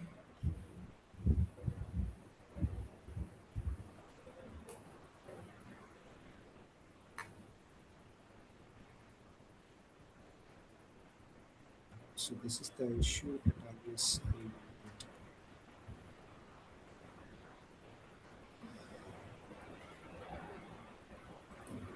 So is it now moving, ma'am? It's now into the second slide. Is it visible? Yes. Okay. Yes, sir. Yes. Okay. Thank you. Thank you, ma'am. So I was talking about the five core pillars of national education policy, whereas I spoke about the access to the school children's.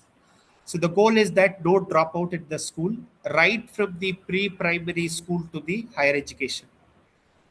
The second, the pillar is that equity, that is providing inclusive and high quality education to all, regardless of the socio-economic background, gender, geographic locations.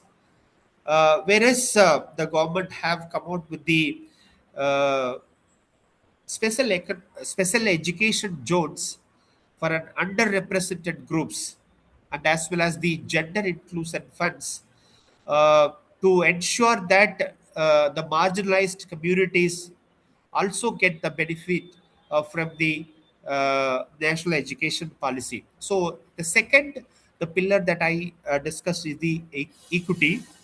The third one is that it is all about the quality. Uh, in fact, our earlier session, Madam also spoke about the higher order of learning.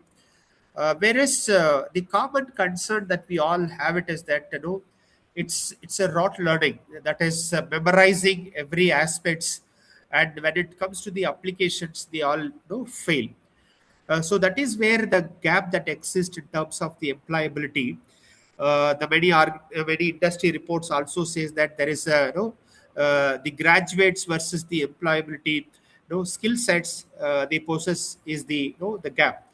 So that is where the focus comes in terms of the uh, critical thinking, holistic development, and then the experience in learning.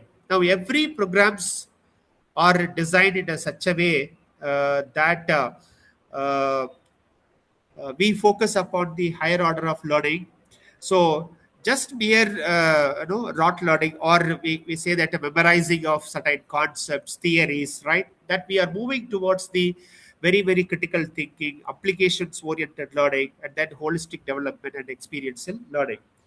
So that is where even earlier session, the resource person have highlighted about the Bloom's taxonomy level. So whereas when the students move from uh, the fundamentals to the curriculums, whereas the higher order of learning comes into the picture, and the assessment would be on the same the aspects. The next is that affordability. The fourth pillar of the national education policy is the affordability. Now, it's a question that whether every stratum of the society is affordable for the higher education. That's the question comes in. So that is where the government of India is increasing its public investment into the education to the tune of the 6% of the GDP, to the tune of the 6% of GDP. So what does it is emphasize is given, the more the fund that is being infused to the educations, whereas the students would get an opportunity to the higher educational institutions, and then a lot of uh, tuition fees support for the private higher education institutions, scholarships, so all research funded projects, all that help the learners to have affordability to the program or the curriculum that they learn. The fifth the pillar of the national education policy is the accountability, whereas we bring in transparency and academic autonomy, systematic integrity of all educational bodies. So that's a thing. It's a process. It is happening. So now this all put together, as I said, access, equity, quality, affordability, and accountability brings in the learner. It is more of the learner-centric approach, and with the outcome-based education. So whereas we are bringing a lot of structural synergy. Now talking about the accreditations mapping. Now every institutions, every program. So the by and large, they are going for the NAC, National Assessment Accreditation Council, and then NBA, National Board of Accreditations. So whereas, as you all of you know that NAC by relatively, uh, it is an institutional framework. It is an institutional performance which spill over on the 10 criteria. Now it is actually a new criteria that we are working on it. So it includes the three set of the aspects. One is the input attributes. The second one is the process attribute. Third one is the outcome and impact attributes. So now, if you look at that, the third one, that's the outcome and impact attributes. That's the deliverables that has the higher weightage. Uh, in fact, if you look at it, the input attributes also very important for an institutions to secure such accreditations, whereas curricular aspects, faculty resources, physical and IT infrastructures. So this all is a part of the input attributes, and followed by the process attributes, whereas learning and teaching, research, innovations, extension, governance, and administrations. These three criteria falls into the process attributes. That's where teaching and learning and mechanics comes to the picture. The third one is the outcome and impact attributes. So we talk about the deliverables, whereas financial resources and management, student support and progressions, community engagement, community engagement and progressions, institution values and best practices. Sir, actually, I'm not talking much into that because as and when we progress, we'll go on. So next is that assessment design. It brings in very practical real-world strategies to re-engineer coursework, rubrics, continuous internal examinations. You beat any program for that matter. Okay. Whereas continuous internal assessment or continuous internal evaluations nowadays become a very, very important. So many of the institutions where, like, autonomous institutions, or even in the management, the proportion of the continuous internal evaluation, they are keeping it on the higher sides rather than the end semester examinations, because the institution started to give a more weightage for the continuous internal evaluations rather than the just one time end semester examinations. So uh, like, many of the engineering, they have a practical labs and then laboratories, and even programs like, MBA program. So PGD, a postgraduate diploma in business administration, they all have the uh, have moved to the, particularly PGDM institutions have moved to the pattern of 70-30, whereas the continuous internal evaluation is for the 70 percentage of marks, and then end semester examinations is only for the 30 marks. I'll just tell you that, why this is important, right? So whereas the students learning, right, it is more on the higher order, more on the doing the capstones projects, doing the presentations, whereas uh, the students gets the real the experience of doing certain things, so that in turn, in a real life, it is helpful when they goes to the job market. So that is how it is all now. And the rubrics, the assessment pattern, the assessment design, it has all become very, very, very, very stringent nowadays. So to make the students to be very clear, it is not about the awarding a mark; it is all about the earning the mark. So now moving on to this. After stating the session objectives and the outcomes, so the I'll just touch upon the changing paradigm of the higher educations. It is all about translating a vision into precise classroom level actions. So we spoke about the different attributes, different criteria, be it a NAC or a BA, but that should be a, organization. Its education institutions can have a very, very higher level of vision, mission, uh, or objective statement, but that should be, broken down, and that should be, translated to the classroom level actions. Unless until that is done, but we cannot do achieve anything, right? So that's where I emphasize, I feel, there should be some structural shift, whereas moving rapidly away from the rote memorization, just memorizing and then going and writing in examinations, or rigid disciplinary silos, or an input centric evaluation. So we had to move away from this. Okay, we need to go for a development of critical thinking, or application oriented learning, adaptability, right, and multidisciplinary or interdisciplinary learning. And instead of the input centric evaluations, we should be a, student centric evaluation. So the first thing that what we would expect is the structural shift. The second thing what we expect is that the desired destinations. Okay. So whereas we talk about the holistic, learner centric, outcome driven educational ecosystems, so that is where we are aiming it. Next is that critical bridge. So where here an operation, this outcome based education is the, kind of operational engine that systematically converts high level policy into a daily classroom plans. We'll come back to that and we'll discuss upon. So now, what is the key NEP 2020 pillars posted by outcome-based educations? Number one is the multidisciplinary and that modular flexibility.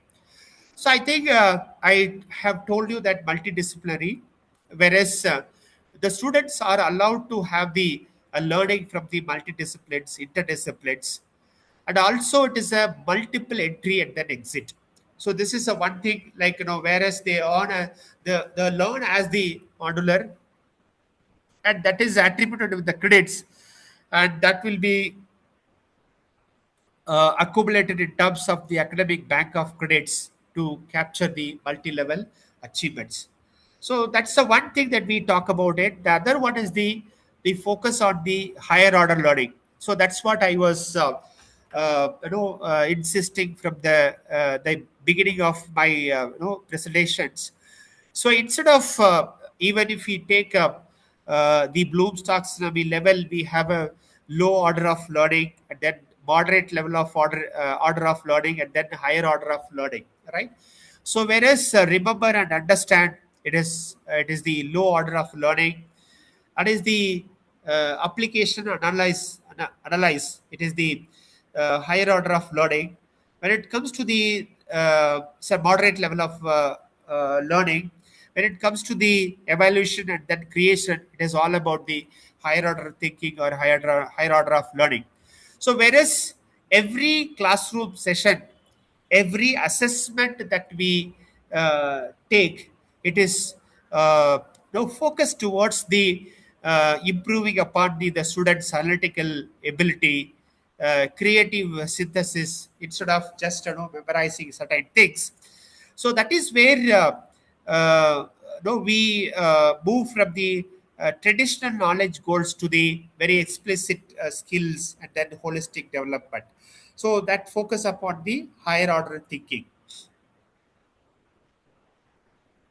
Now, uh, this is where the alignment, strategic alignment cascade comes to the effect.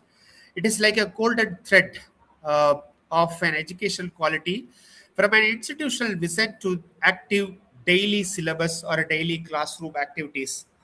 Now, in fact, the earlier session, the resource person, Dr. Mitra Madam, has clearly pointed out the different layers of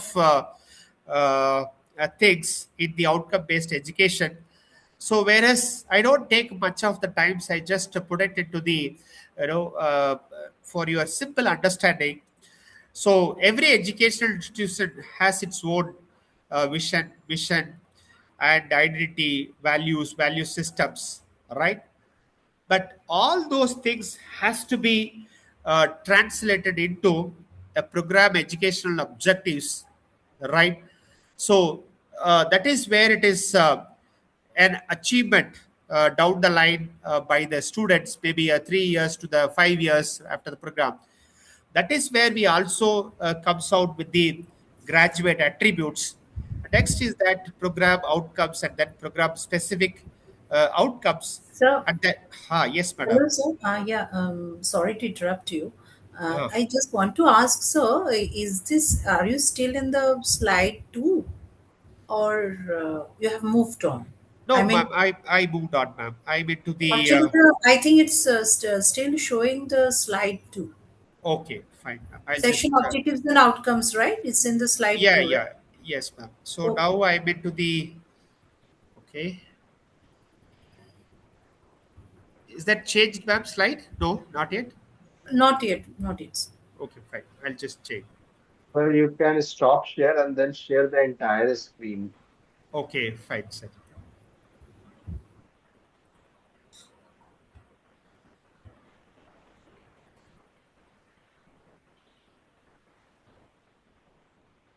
Okay, fine. So this is a slide I'm into. Yes, sir. Now it is. Now is it, sir, madam? Yeah, yes, Uh, sir. You now, are now, now in now slide I'm number five, right? okay. Okay, yes, ma'am. I'm into the Yes, strategic yes, alignment yes. cascade.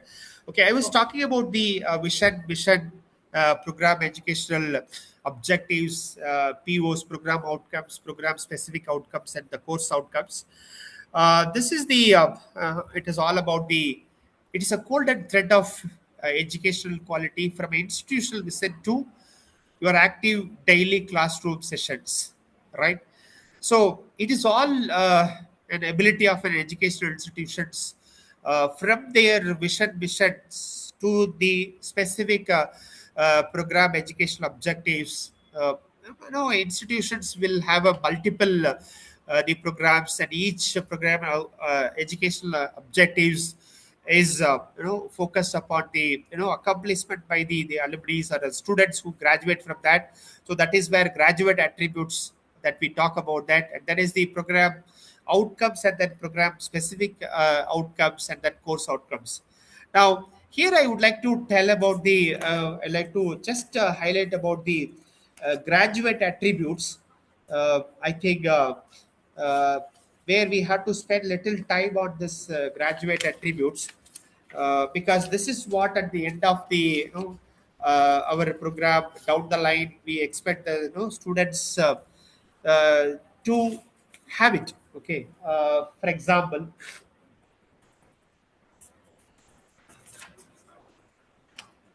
fine. So now it is the when it is comes to the engineering and technical programs. By and large, we have a participants from the engineering and technical programs. Whereas it comes with the knowledge, engineering knowledge or domain knowledge. The next is that the problem analysis. The next is that design and development of solutions. Next is that the conduct investigations and then real application of the their learnings to solve the complex problems. Next is the modern tool usage, engineer and the world, ethics, equity and inclusions, uh, and that is the inclusive communication, individual and collaborative teamwork. Next is that project management and finance, and then lifelong learning and adaptability. So it's more on that.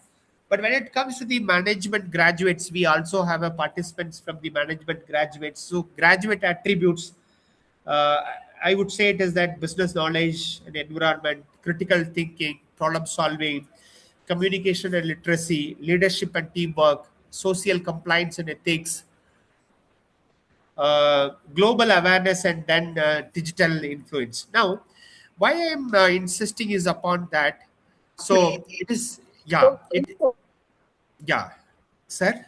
Can, yeah, tell me any question, sir, or we'll move on. No, I don't think so, sir. Yeah, Can yeah, yeah, move on. yeah. Fine. So now it is cascade right now from it falls from the vision mission to the program educational objectives to the program outcomes, program specific outcomes, and to the course outcomes. Now this is where the teacher's roles comes into the picture. I'm talking about the last one, course outcomes. As a professor, as a teacher of higher education institutions, the course that we handle it, we should must we must and should ensure that what the students will learn at the end of your courses. Okay, so when you have a module of 5 or a 6, you should have a learning outcomes that spread from the lower order of learning to the higher order of learning, right? You should have a program, sorry, you should have a course objectives in a such a way, and then you should have a course content in a such a way that allows the students to have that course outcomes, competency development. I was talking about that skill set development, holistic development. As a professor, as a teacher of a higher education institutions, when you ensure the learning at our course level, right? Suppose as a professor, if I'm teaching a marketing metrics, if I ensure it right from the marketing return on investments to the customer lifetime value to the net promoter score to the social media uh, ad spend on that. See, when every aspect of that, when I clearly make the students to able to do it, then I'm ensuring it that students achieve what the course outcomes that I said it, the competence it's being developed. When see, it's very clear that all the course outcomes, the all the course outcomes contributes directly or indirectly to the program outcomes. I think as a faculty members, as a professors of higher education institutions, every course outcomes is being mapped to the program outcomes. program outcomes is meant for that particular program, entire program. But when we have a mapping, COPO mapping, course outcome to the program outcome mapping, we ensure that there is a, uh, again, it goes in terms of, order, like, low order, and then it is the moderate level of mapping, and then to the higher order of mapping. So what I mean is that, so if, see, there are courses, definitely it contributes to the fundamentals, foundational knowledge, right? For example, if we take the, the first year courses of engineering, it is all about the fundamental knowledges.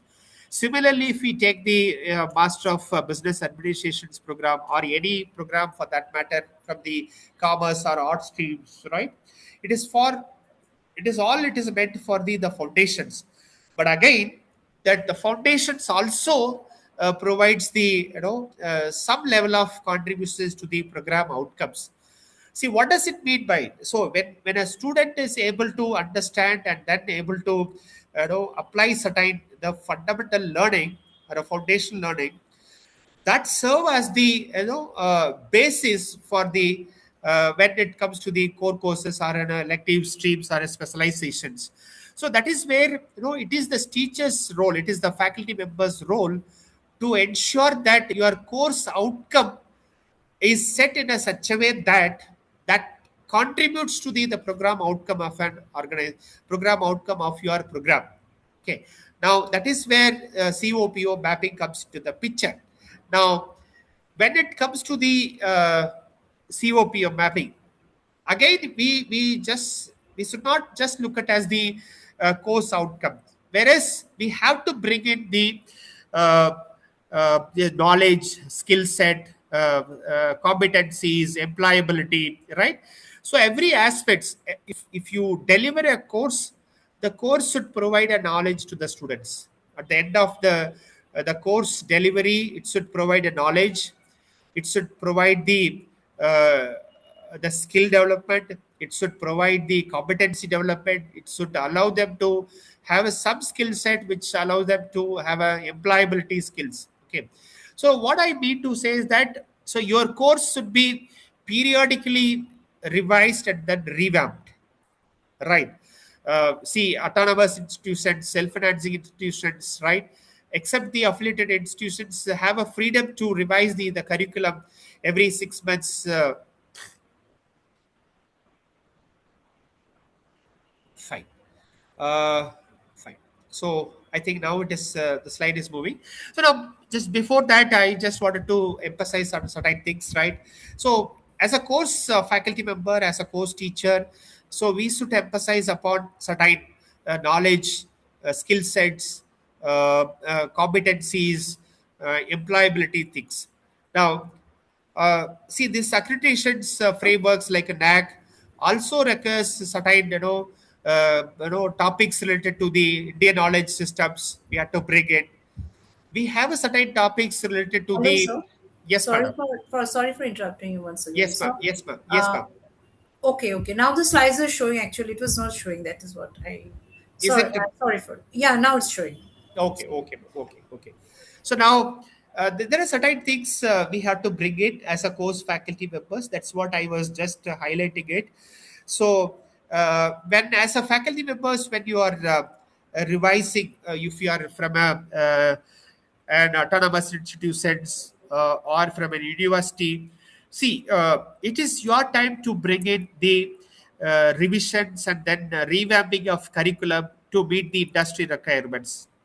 See, what does it is exactly? See, you have anyhow by by virtue or by norm that you have to have certain base content in your syllabus. But still, what I'm trying to say is that at least to bring every semesters, every year when you go for a revamping of curriculum, you bring the recent skill set. Maybe you bring the certain topics from the artificial intelligence, impact on the artificial intelligence on the digital marketing or onto the some of your programs. So this is where you are in line with the changing need of the industries, right? You also speak about the some of assessment evaluation also of certain projects also you bring in certain real time case based or real time scenario based thing, so that students will come, instead of they just generate a report from the Gemini or from the any of the AI tools. They will really they go to the field and then they work and then bring the results. So it is the faculty members or it is the professor's role. We have to design such a way that your modules, your project capstones projects, your all these things, it is that in line with that we have to set. So why I am emphasizing is that so it is integrating NDP attributes to the program outcomes. See, what I mean to say is that so you bring the critical thinking, uh, improve upon the logical questioning, reasoning, right, facts based synthesis, and improve upon the digital and computational literacy, right. Many of the students, right, they find difficulties though they learned at engineering, right.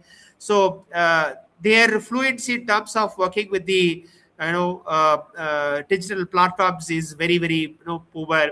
Improve upon the data literacy, and that is the ethical and constitutional values, right. So whereas now in the every AI driven era, the question comes into the not only the data, it is all about the the human the values, the moral values, civic values, it's all about it. So please have some of the sessions where it is meant to educate the ethics and then constitutional values, human rights, civic moral values, social justice, and environmental actions, right. So that's what. And then when your curriculum provides the flexibility, also have some sessions on the community engagement, the soft skills, fostering collaborations, uh, public speaking, team leadership, right. So this is what it is, the some of the NEP attributes that we have to bring into the program outcomes. See, when we say that we are preparing your students for a holistic development, industry readiness, how do we ensure that? See, it is your course, your syllabus, your the course outcomes that is well aligned with the program outcomes. That should bring in certain value systems, certain as we have highlighted it, critical thinking, digital and computational literacy, ethics and constitutional values, and then community engagement and soft skills. See, there is nothing wrong instead of just preparing your students on an engineering or a technology front. It is also important to prepare them on the civic moral values, on the digital literacies, right, data privacies, on the community Hello, engagement, sir. public. Yes, madam. So the slides are once again not showing. Uh, Yeah, is it right now, okay? presently it's showing. Something is Okay. happening when you are talking. I mean, when you are talking, Okay, fine. I'll ensure it, ma'am. No, not an issue, ma'am. the Okay. slides are moving away. Okay, fine, ma'am. Now Fine. it's showing. Okay, Yeah. fine. So now this is Fine. that's what I know. I was just explaining to you to integrate the NAP attributes into the program outcomes. Whereas we talk about the scientific temper, critical thinking, digital and computational literacy, ethics and constitutional values, community engagement, soft skills. Now moving on to the curriculum redesign and structure, curriculum redesign structures. Now. See, every institution now they are all working upon the choice-based credit systems to align. You see, now the students have been given with the the course to select upon in the specialization in the streams that they study. But what is very important is that is to be well aligned with the your outcome-based verticals, right? So that should you should ensure that right. Uh, Major and minor core, multidisciplinary, specialization electives, and then it is the value-added courses.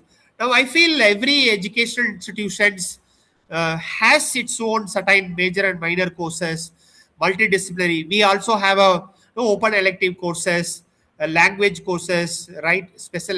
So then is value-added courses. See, whereas it is that if something is not being able to deliver upon, whereas through the certain choices that we will be able to ensure that yes, that the students will have an opportunity to develop into certain things. Now This is where we are talking about for a longer time. That's the re-engineering assessment. Uh, it is like, the weightage should be more on the higher order learning assessment, whereas when we design a, let's say it is the capstones projects or any individual assignments, group assignments, or technical writing projects, right? Please ensure that your assessment is on the higher level of Bloom's taxonomy, right? So what do we mean by? So please limit just an remembering and understanding to just within the bracket of 20 percentage. Have a weightage of application level application solving of the problems to the tune of 35 percentage. Have a weightage for a higher order of learning, that is evaluation, analysis, synthesis, creations. It is to the 45 percentage. Now, when you have an assessment in a such a way that your capstones projects or to your technical project as group projects, now the students just generating a report from the Gemini or ChatGPT or from any other AI tools, you can rest it to the larger extent, because you have a milestones every 15 days, every weeks once, that the students have to progress it. He cannot just like that, bring in the project reports, 10 minutes or at the end of the day of your the project submissions or technical report submissions, right? So you should have a timelines that spill over, that spread over to the entire semester. Okay. Basically, when we are into the postgraduate diploma programs, PGDM and all, we have the entire trimester that we have an assessment. Okay, trimester we have an assessment. So that is where we are talking about the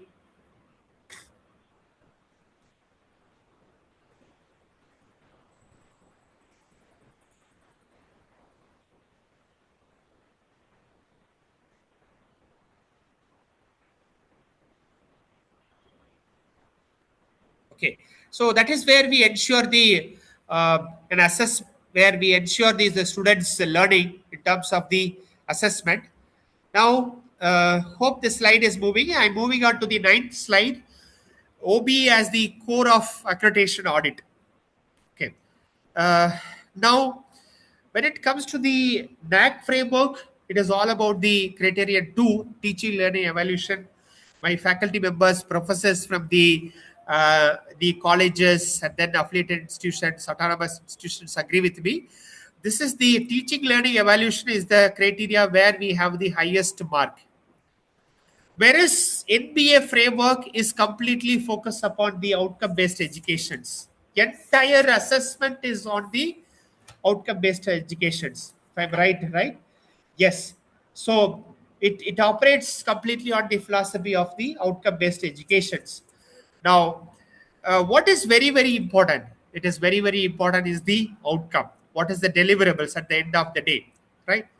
So now, how do we ensure that? How do we close the quality loop? So closing the quality loop. Now, that is where we comes out with the continuous quality improvement. Continuous.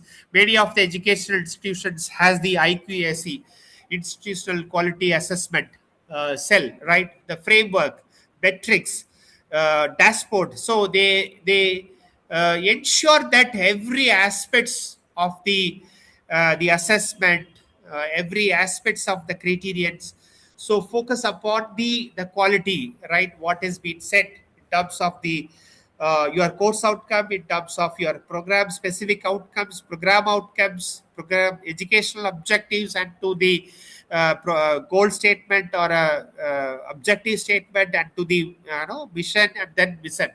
So as I said it is a golden thread. See, normally from an educational institutions, we said that downward approach as a layer approach. It goes from the mission to the problem. I mean, objective statement to the program educational outcomes, and then to the program specific outcomes, program outcomes to the final course outcomes. But when it comes to the closing of the quality loop, that we have to ensure it is that every metrics, the criterion that we work upon, that we have to ensure uh, the quality, right? So that is where it is the direct attainment data, indirect attainment assessment comes in, action taken report. I think it is a NAC. We are working for a 5 years time durations, whereas we every year there is a annual quality assurance, right? Report. We just ensure that what do we do, that is that it has been ensured, it is it achieved it. So that is where audit comes into the picture. For that, we'll again action taken report. Then we improve upon the, in terms of the your pedagogies or institutional approaches, syllabi, every aspect of that we take, we bring into the action taken report. Now, okay. So now, coming to the certain things, I just wanted to speak upon that. The frameworks, I think the educational institutions which is into the uh, in the educational institutional setup for a longer time, they know the importance of all this NAC and then NBA. See, there are institutions I know that it is, they have into the 3 cycles, 4 cycles. They are into that A and A plus grade from the NAC criteria, and then many of the programs of their institutions has been already NBA accredited. It is a program oriented, right? Accredited. But what is very basis for all this is the outcome based educations, right? So what does we emphasize upon? It is the students development. What do we emphasize is upon is the holistic development, and then critical thinking, graduate attributes. This is what we all emphasize upon. Okay. Now, uh, we being higher educational institutions, we have a lot of responsibilities to at least, if not at the our institution.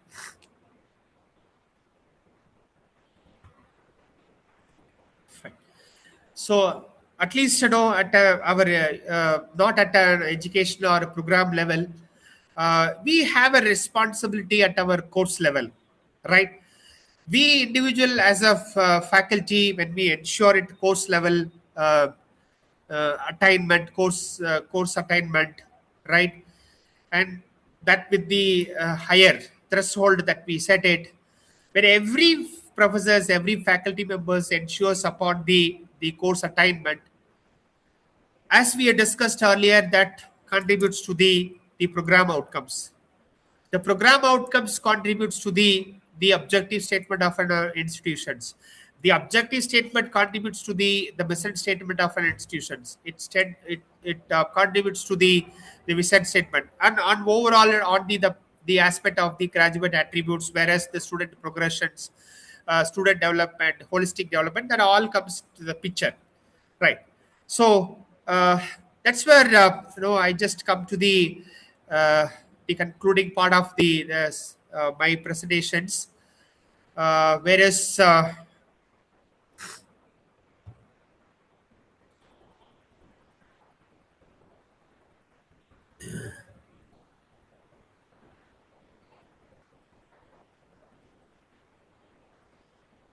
fine. So that's the aligning the OBE with National Education Policy 2020 and then accreditations frameworks. Uh, it's a 1 hour session or 1 hour 15-minute session. It's very short to discuss about the essence of the national education policy. That itself is a very broader one. National assessment accreditations criteria is another broader one, and then national board of accreditations and its criteria and its relevance is another broad spectrum. So I just did my part, how best that in alignment of OBE, that is outcome based educations, with the NEP 2020 and accreditations frameworks. uh, See, the whole the objective is that we should have an access to everybody. We should minimize the dropouts. We should give an equity, high quality education to all students, quality in terms of the deliveries, right? In terms of the development that we aim for in affordability and then accountability. So that is what on five pillars of NEP policy, aligning with that, accreditations framework, outcome-based education. We are discussed upon it. So I come to an end of the my presentations. I'll open the session or a forum for the discussions or interactions or an input. Uh, I'm open for this. I don't say that no, I have completely covered up on it. There are a lot of aspects we still have to discuss and debate it. How do we ensure at the course level? How do we ensure at the program level? How do we ensure at institutional levels, at a state level, and then to the national level? Because we have a collective responsibility rather than the we being as an individual faculty members individual responsibilities. Okay, but when we do our part, yes, that we are contributing to the collective responsibility of building a strong nations. So that's what I wanted to say. Now the forum is open for discussions.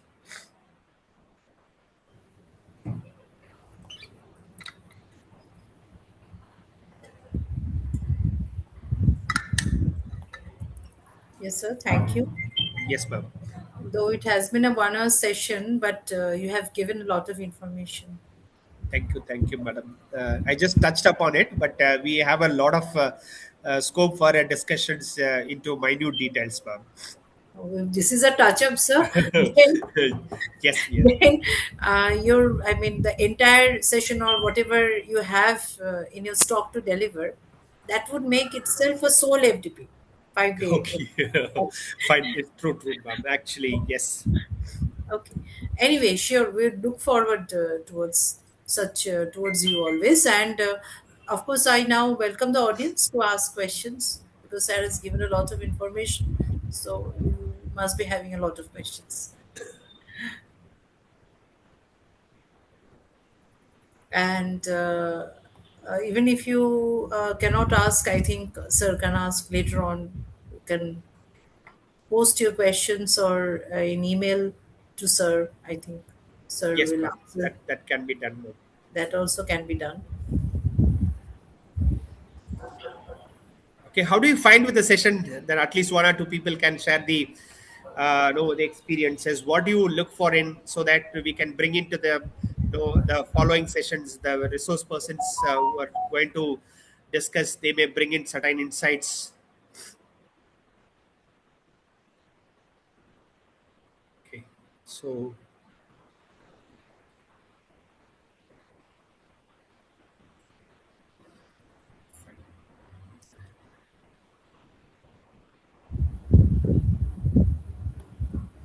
okay.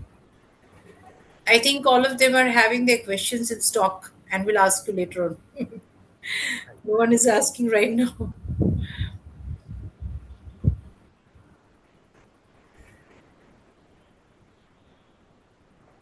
Yes, all of them Yeah, are I could see that they very are trying happy to. and they are giving a wonderful feedback of your Okay. session. The session was very good, sir. So we got a handful of knowledge as well as the experience. It was good, sir. Thank you. Thank you, madam. Abir sir, I love to hear from you, sir. Very good afternoon, sir. Yes, sir. Very happy to meet Yes. you after a long time, sir. Yes, to all the participants and esteemed guest here, Satish sir is one of the pioneer member of the association, and I love the session. Every time he delivers, he brings in a lot of new things to learn. We get a lot to learn from you, sir. And the best part is that whenever we feel that some session is like there's a gap, where we want some a special session to be conducted, then we revert back to Dr. Satish sir, and he every time delivers with more better content, and it's amazing, sir, to be every time present whenever, even in a short notice, we ask Satish sir to be present with any topic, and he's always bang on. So thank you very much for your prompt Thank you, sir. delivery of these sessions. So thank you. Yes, sir. It's nice to hear, sir. And thanks for providing a reach through the platforms like CM Commerce and Management Association of India and AMI. See, we have been got connected with the uh, hundreds and hundreds of the people, faculty, teaching fraternity members. Thank you so much, sir. And Thank you once again. Thank you. yeah, thank you. So now I think it's time to close the session, and before that, I would have to deliver my gratitude. That I've got the privilege to deliver the gratitude. So, shall I move on? Yes, ma'am. Okay. So, first of all, I'm thankful to the speakers, Dr. Mitra and Dr. Satish. Both of you have given such wonderful and detailed information, and many of us look forward to that, especially because we all of us go for NBA and accreditations time and again, So, and every time this process is changing. So, we need to be updated a lot. So this kind of information and FDP, I'm sure it is helpful to all of us. And now it's time to say deliver the vote of thanks. And first of all, I would like to convey my gratitude to our chief patron, Dr. Gulpreet Gandhi, who is the president of the AMI Association, our patron, Dr. Ipshita Nanda, who is the Vice Chairperson and Director of Rourkela Institute of Technology, Orissa. And next, my sincere thanks goes to our program chair, Dr. Amir Zonat. I think this FTP must be the brainchild of him, and he has. I wonder that how does he manage so many programs and so many things, so many work at a time. I don't know. Okay, he's the secretary as well as he's the CEO, and he does a lot of work. Okay. And next, my thanks goes to the organizing secretary, Dr. Nandini Katti, who was there in during the inaugural session, and she's the vice principal of KES Shroff College, Mumbai, Maharashtra. My sincere thanks goes to the convener of the FDP, Dr. Gurpreet Kaur, who was there today as well during the inaugural session for inspiring all of us. And after that, we had the privilege of having Dr. Navdeep Kaur as the keynote speaker, who delivered a wonderful session in today's program. So, with these words, we come to the closure of day one and look forward to the next session, that is tomorrow, day two, which will be starting again from 2 p.m. onwards. So, with this, I'm thankful once again to the participants, of course, who crossed to more than 300. So, that's a wonderful achievement and success for all of us, I should say. So, Dr. Amir, would you say a few more words or shall we close?